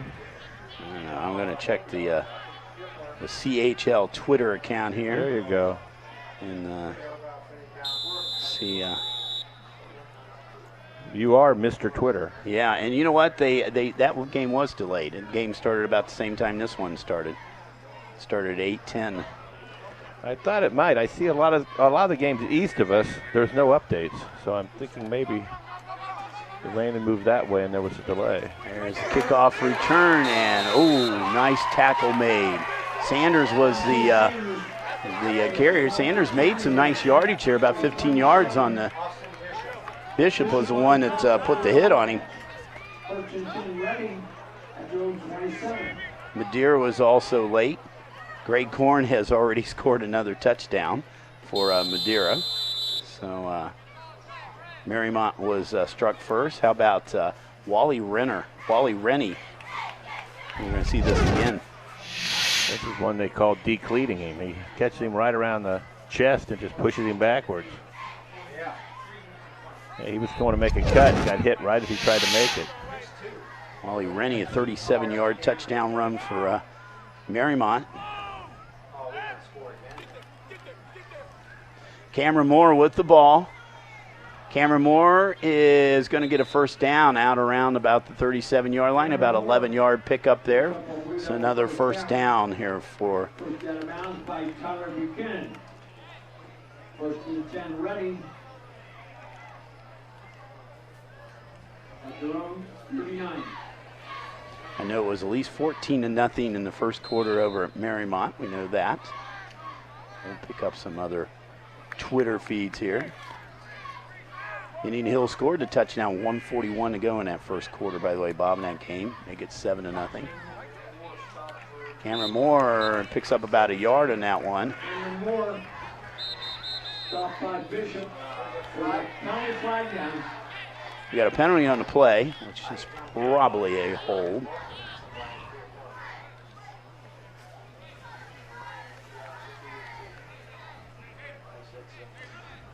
And I know that Marymount had at least a 20-0 lead in their game.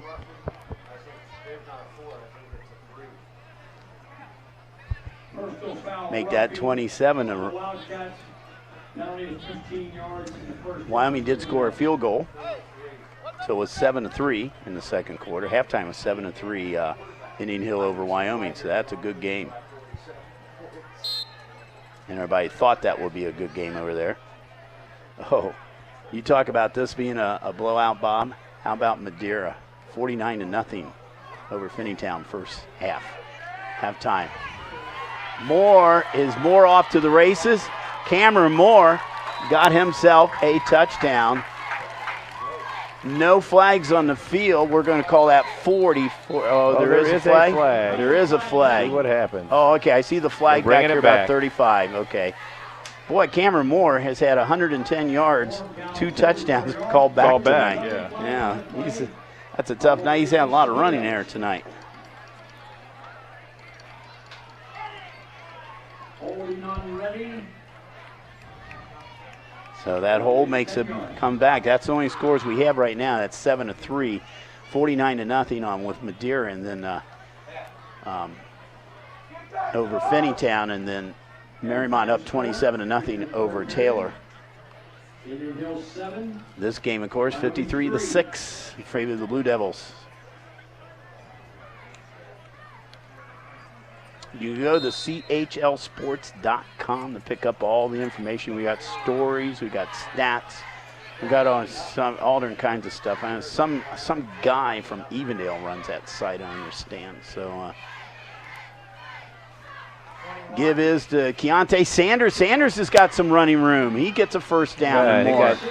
Looked like he might have got face mask or grabbed him on the face mask.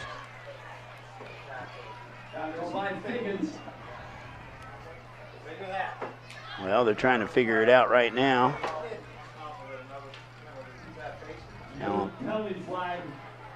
That's how Alan Forsythe is saying a face mask. Now, the question is it intentional? And it looks like, Bob, they're marking off the big one on this one. He grabbed him and gave the rip around the face mask. I don't know if we can see it on the. Here's Sanders. Sanders gets around. There's a tackle. Right there it is. Yeah. Yeah. Oh, yeah, he pulled him down. Tackled him by his head. Marker on the tackle for the Wildcats. Keontae Sanders. Sanders is sophomore. I'm thinking he's probably getting pretty excited down there right now, Bob, thinking that he might get his first varsity touchdown.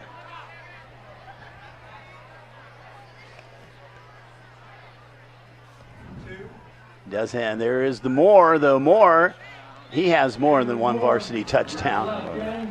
Making it look easy. That is Moore's 6th varsity touchdown and his second one tonight. Well, Moore from 9 yards out. Blue Devils answer the Wildcats score. I was just talking to a couple of people down here today, down in the stands, and asking them if you remember a Reading win of the largest margin. And best I can get was 56-0 against Laughlin back some years ago on Thanksgiving Day. So Moore 9 yards for his second touchdown in the game. So Fio, PAT, makes it 60-6 is your score. And Bob, that's got to be dated if you're playing on Thanksgiving because it's been years. Might have been since over games. at Koenig Park, huh? Yeah, it's been years since games have been played on Thanksgiving Day. I mean, I remember when I was in high school, it's always a big thing to have Elder Oak Hills. Predates the state playoffs. Right. Because, you know, state playoffs ended those. West High and Elder. Yeah, West High and Elder. That's right. But that ended. Reading Lockland used to always play on Thanksgiving Day. But that the playoffs ended that era in there.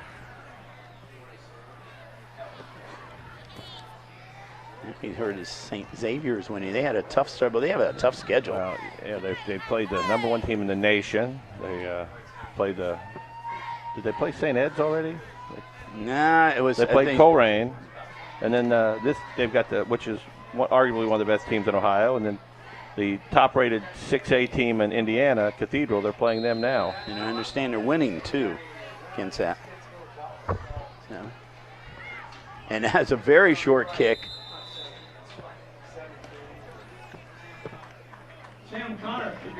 7-3 Indian Hill over Wyoming in the third quarter right now. Okay, but here, Bob, I got your trivia for you, okay? Okay. Here's your trivia now. What team in the state of Ohio has had the most playoff appearances? We've been talking about playoffs here. The team that has the most playoff appearances. Now, any division? Any division. Now, you might be thinking of a particular team, but it's not them. They're one short.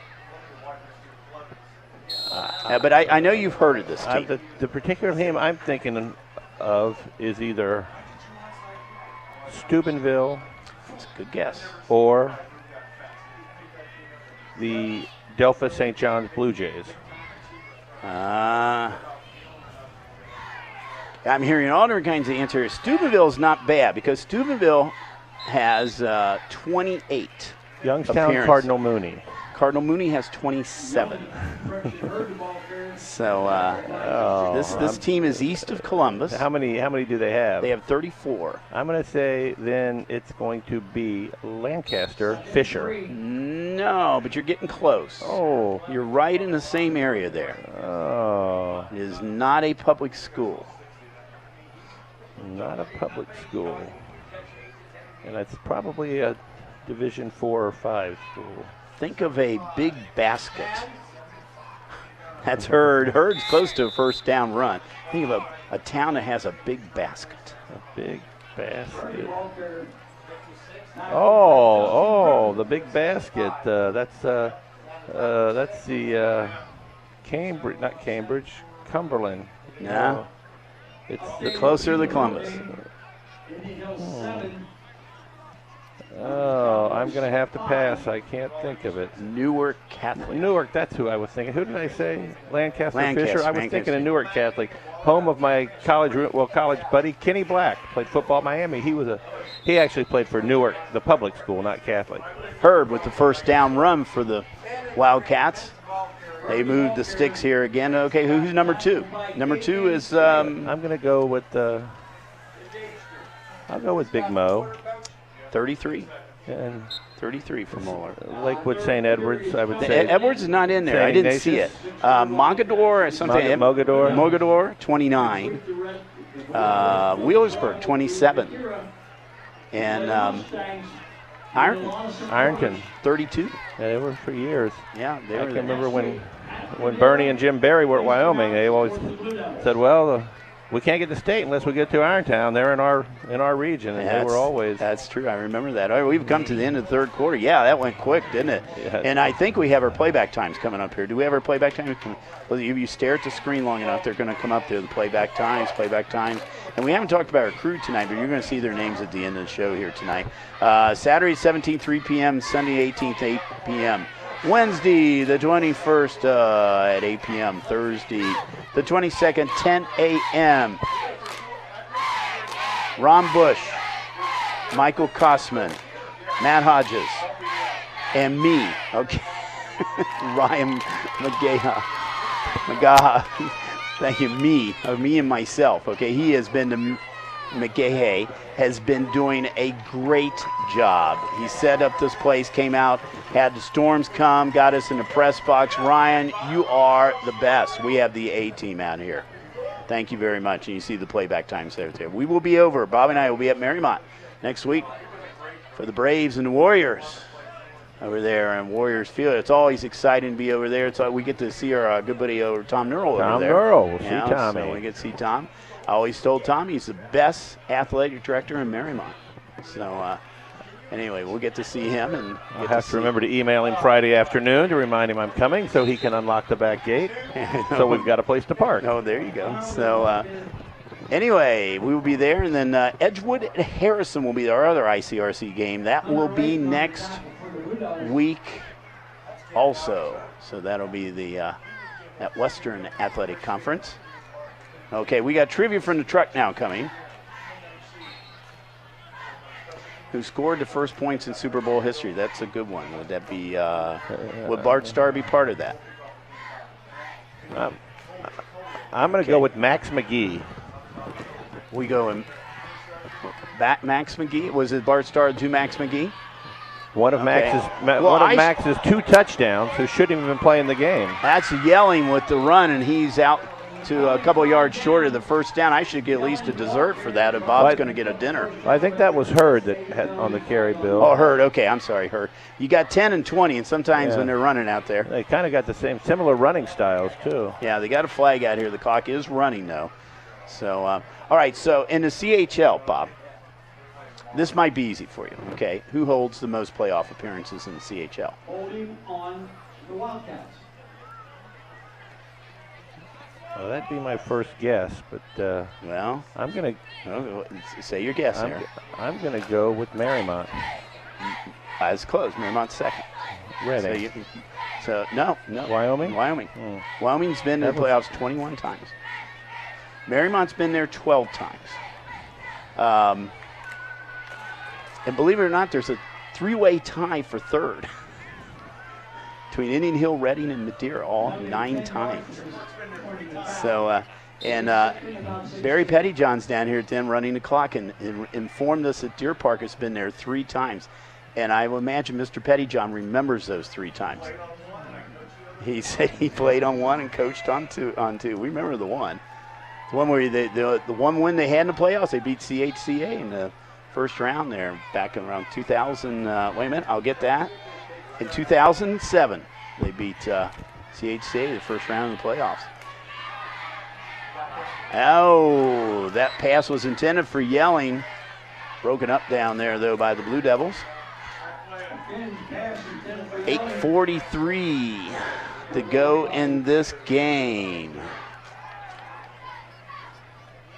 You know, Reading overall record in the playoffs, Bob, is 8-9. It's not bad, and actually they have made the state Final Four 3 times, but 2 of those times back 72 and 73. That's when you only have 3 divisions. I think you only have 4 teams make it too. Yeah. I believe, and back to that time, so it was easier. But the other time, of course, was in 2000. They made it to the state Final Four in that game,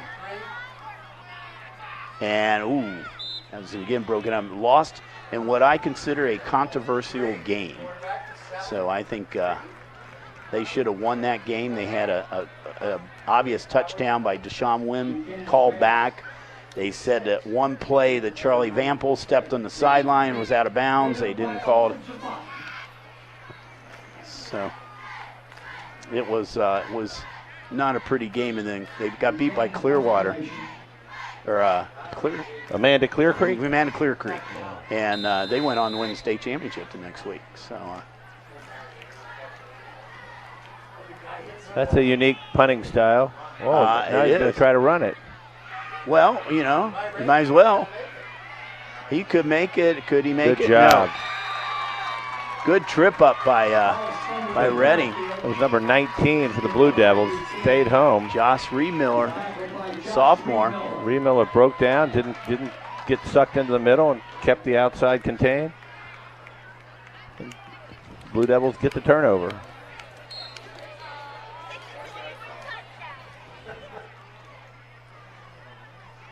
All right.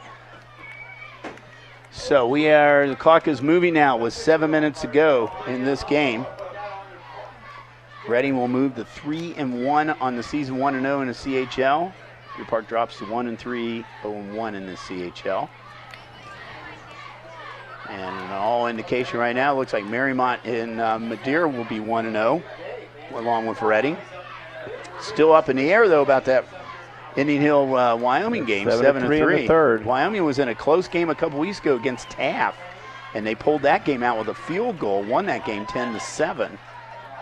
Indian Hill, all three of their games have been blowouts. They haven't had a close game yet.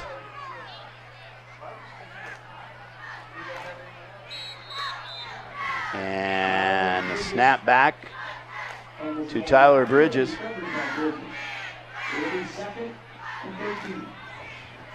So 2nd down and 13. Sanders in the backfield.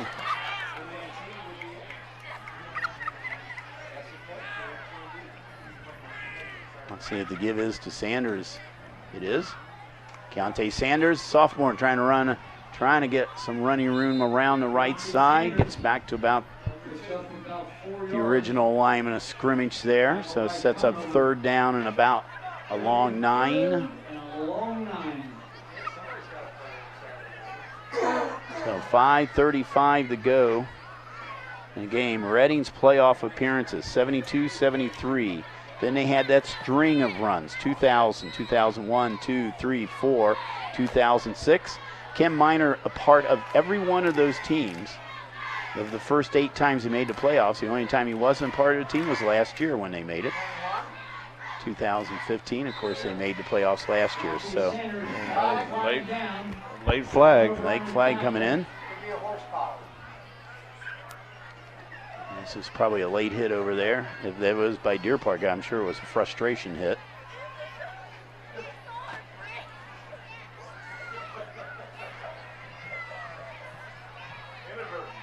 Okay, an inverting flag, so back in here. All right, we have some truck trivia coming in over our headsets right now.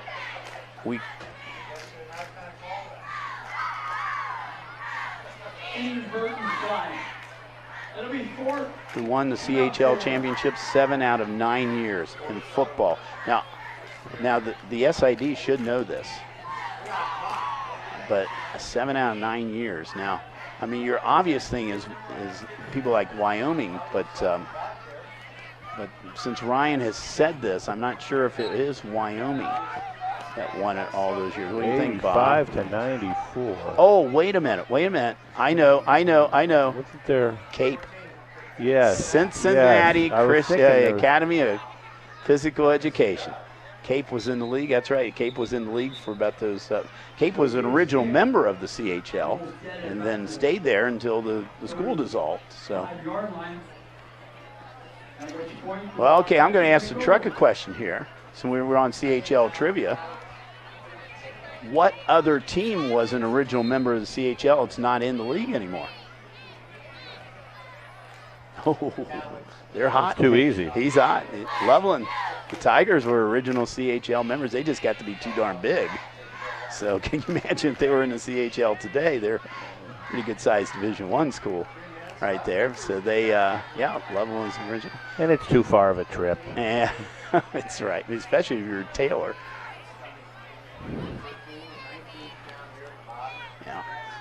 Well, I think a lot of those teams, like Madeira, Loveland, Indian Hill, weren't they in the old Eastern Hills League? Yes. Yeah. The old EHL. Yeah. There's Hurd. Hurd's got some running room into Blue Devil territory and out of bounds.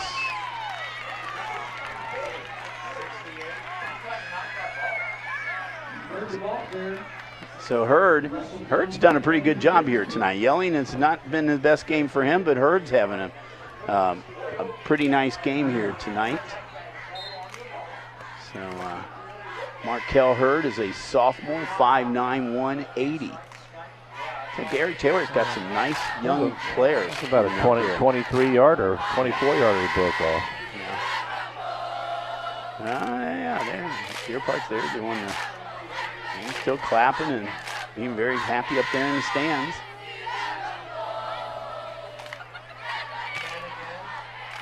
You know, Taylor was not an original member of the league. They came in about, I think, the late 80s. They came in the league. But, you know, when Cape left in 94, this league has not changed at all in that many years. And there is no league in this city that has had that long of a period of time of the same teams in the league. And I know they've talked about expansion. And I think it's not too big of a mystery right here that Norwood would love to get in the CHL, but the problem about it is you can't get one team in, you got to get two in. Right. And the problem was trying to find that second team that would fit into the CHL, and they just cannot find it. So expansion for now in the Cincinnati Hills League is kind of on hold. And meanwhile, Norwood's going to be joining the Miami Valley Conference next year. I can't remember the name of the league we were in when I was coaching baseball at Norwood back in the early 80s. Was that maybe one of the Hamilton County? Well, Taylor was in the league with us too. And I don't know if it was Hamilton County or Hamilton County Conference. Wasn't there like a national and American division? I think there was, but we were in a conference with Harrison and Taylor. And we play them baseball back-to-back days, and we play them away. I said, can't we just go over on a Friday and play a doubleheader and then come home at night and we're good for it? No, we play a Thursday one and a Friday the other, and we were getting frequent bus miles. Buchanan, bad snap, picks up the ball, makes some yardage out of it. Cannon down to about the 25-yard line. We got 45 seconds to go. Well, I remember when I was coaching track there, Bob, I think Northwest was in a league with Norwood. Right. I know. And I remember, we would have, I remember Reading being around during that time too, somewhere along the league, either one or the other conference, maybe the National Division, American Division, or whatever it is. But yeah, and I remember the old Hamilton County. I think Reading was in the National with Green Hills and Finneytown. All right, ball's on the ground, picked up. Looks like the Blue Devils might have picked it up. If so, that'll be their fourth turnover of the night that they have picked up, and their 11th of the season. Oh, they were. No, the Wildcats recovered it, and that's it. Your final is 60-6, and Frey in favor of the Blue Devils. Well, we'll be down on the field here for our post game, and we'll have to decide. Bob and I will talk about it after we go off the air, who we're going to want to see down here and talk to. But Reading started off fast and continued to go that way, and they win big 60-6 over Deer Park. We'll be back for our post game in just a moment. Indian Hill 14, the Wyoming Cowboys 13. Games in the fourth period.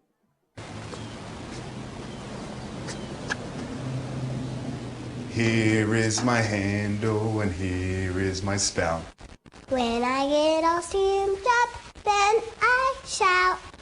Tip me over and pour me out. Oh. The smallest moments can have the biggest impact on a child's life. Cheers. Take time to be a dad.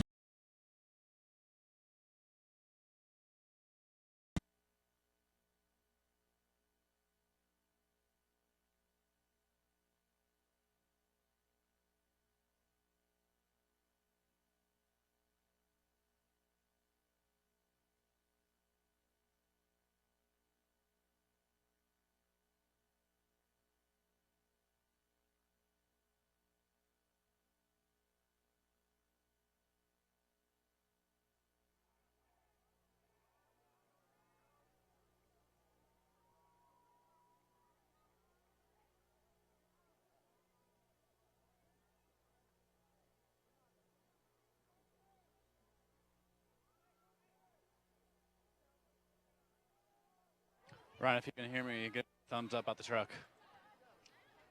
Ryan. Give me a thumbs up out the truck if you can hear me.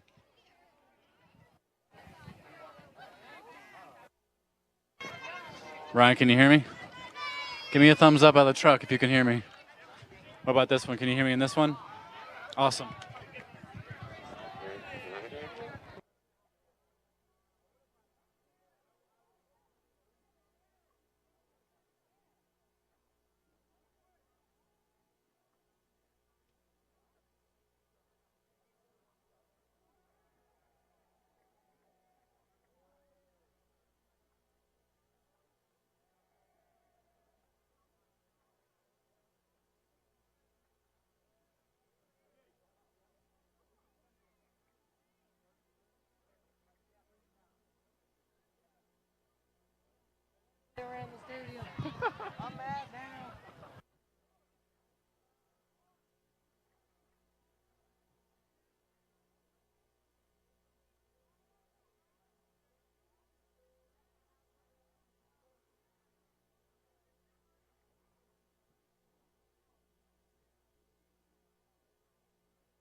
Test it real quick.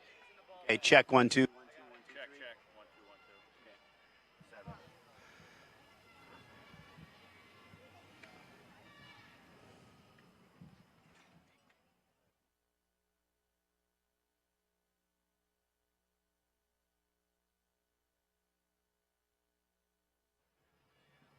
Back here at Veterans Stadium, where the Blue Devils have won 60-6 over the Wildcats. And joining us is Coach Rob Page. Well, a couple weeks ago, we congratulated you on your first Ohio win. Yep. So now we're going to congratulate you tonight on your first CHL win. You got after him early and got the work done quickly. Thanks, I appreciate it. You know, anytime in the game of football you can get a win, it's a good week because you work so hard all week, you have so few games. You know, they're very precious, and I'm glad our guys came out and played hard. They did tonight. Now, you offense came in there. You had Pinson score first 3 touchdowns. He went out of the game, but you don't lose anything when you bring Cameron Moore in. You know what? We have a really deep backfield, you know, and it goes beyond Pinson and even beyond Cameron. We have some other guys in there that can really play.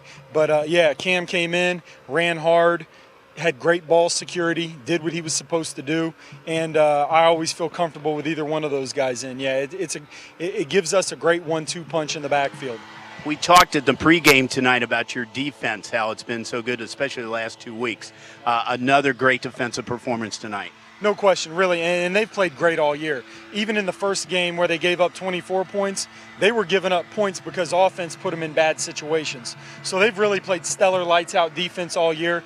Coach Chaxfield, our defensive coordinator, does a phenomenal job game planning, puts guys in position. We have guys on defense that communicate like crazy, and they fly around, they love each other, and they play really, really, really hard. And that's really what it takes to be good on defense. You're on the road next week against Madeira. I know you're going to enjoy this win at least through today, but then you got to look ahead here. Got 6 more CHL games. Oh, no question. You know, Madeira is a fantastic football team. Coach Schaefer does a great job with them. You know, they're top to bottom going to be one of the better teams we play all year. You know, they have a scholarship tight end. You know, their running back, I think, is either number 1 or number 2 in rushing in the CHL. So it's definitely going to be a test for us. I'll celebrate tonight, but early tomorrow morning it's Madeira time. All right, we'll let you get back to the team. We got a couple of the players in here. We're going to bring them in. Congratulations, Coach, on the win. Thank you, sir. I really appreciate it, and thanks for supporting high school football and small school football. It's great to have you guys here at Reading covering our game. It really means a lot to us. Thank you. All right, we enjoy it very much. Okay, let's have a couple of guys come here.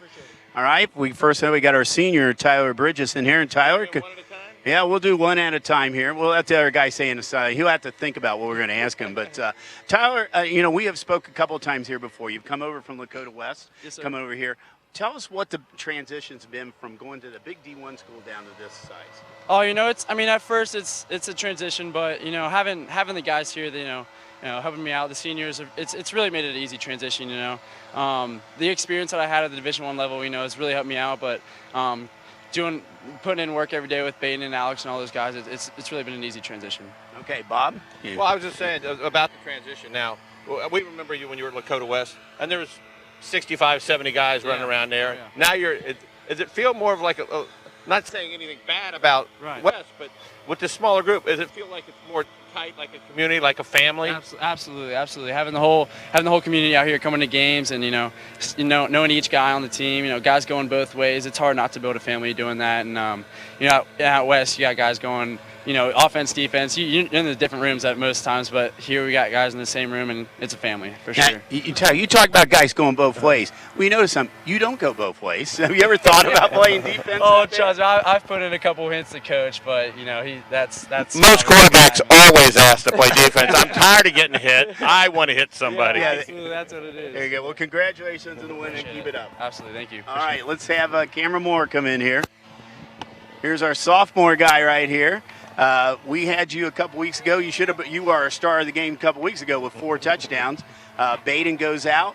You come in. Don't lose a beat at all out there. It was really a team effort. The O-line blocked exceptionally well. Saw the holes. Just ran. Did everything Coach told us in practice to do. Coach Wynn telling us for months. So just executed tonight. Yeah, you talked about that O-line. Let's talk a little bit about it. First off, you going to buy him a pizza or something here or what? I mean, it was great. They was blocking, picking up blitzes. The wide receivers were blocking great tonight too for the outside zone. It was just great. A whole team effort, like our core values, be unified. So I think we were unified tonight. We played as one. Okay. Speaking of Coach Wynn, I mean, he's, you know, with his expertise and knowledge, and the fact that he played in college, played in the pros, what he brings you and tells you, that's someone you have to listen to, isn't it? Yeah. You wish it was still 90 degrees? Oh, yeah. Yeah, I have to listen to him. Everything he says might get to me, but I know he's just trying to better me, help me go to college, be prepared for life. You know. Well, you've got 2 more years here at you just keep making the strides you're making. I'm sure the doors are going to open up for you.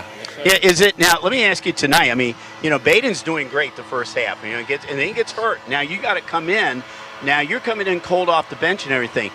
What's that like doing that? I mean, that transition from all of a sudden you're standing over on the bench and now you're in the game. It's not really that bad because we were focused from pregame. In the 30-minute lightning warning, we were still focused. So I just went out there and did what I had to do. Had to execute, do it for Baden, do it for the team. Wasn't that bad. All right. Great game tonight. Great win for the Blue Devils. We'll let you get over there, get your revenge back on those guys right there. Let you get there. Congratulations, camera. That was Mancini. Yeah, that's Mancini. Yeah, that would figure. So, well, enjoy the win tonight. Thank you, Cameron. Good luck to you. Thank you. All right. Well, Bob, what can we say? I mean it's 60-6. everything is going, all facets of the game are going right. Yeah, games like this tonight, these kids, they treasure it, relish it. You know, it's almost, you know, you feel sorry for the team that gets beat. Oh, how are they going to sleep? Well, the team that wins, how are they going to sleep? I mean, it's like Christmas. You're all excited, like, oh, can we just do this every game? That's what you look for. It doesn't happen that way. Enjoy it tonight and start working for Madeira tomorrow. Yeah, they got a lot of momentum going here, but they got a tough game here in Madeira next week. And they're on this team's on a win streak right now. They've won 3 in a row. So, you learn how to win. It helps.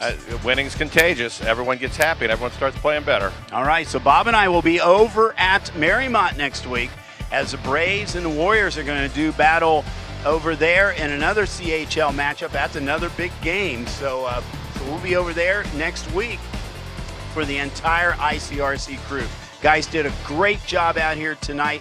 We were a little bit delayed, putting a little overtime in, but the Blue Devils win 60-6 over the Wildcats. For Bob Murphy, the entire ICRC crew, this is Bill Brett saying goodbye from Reading.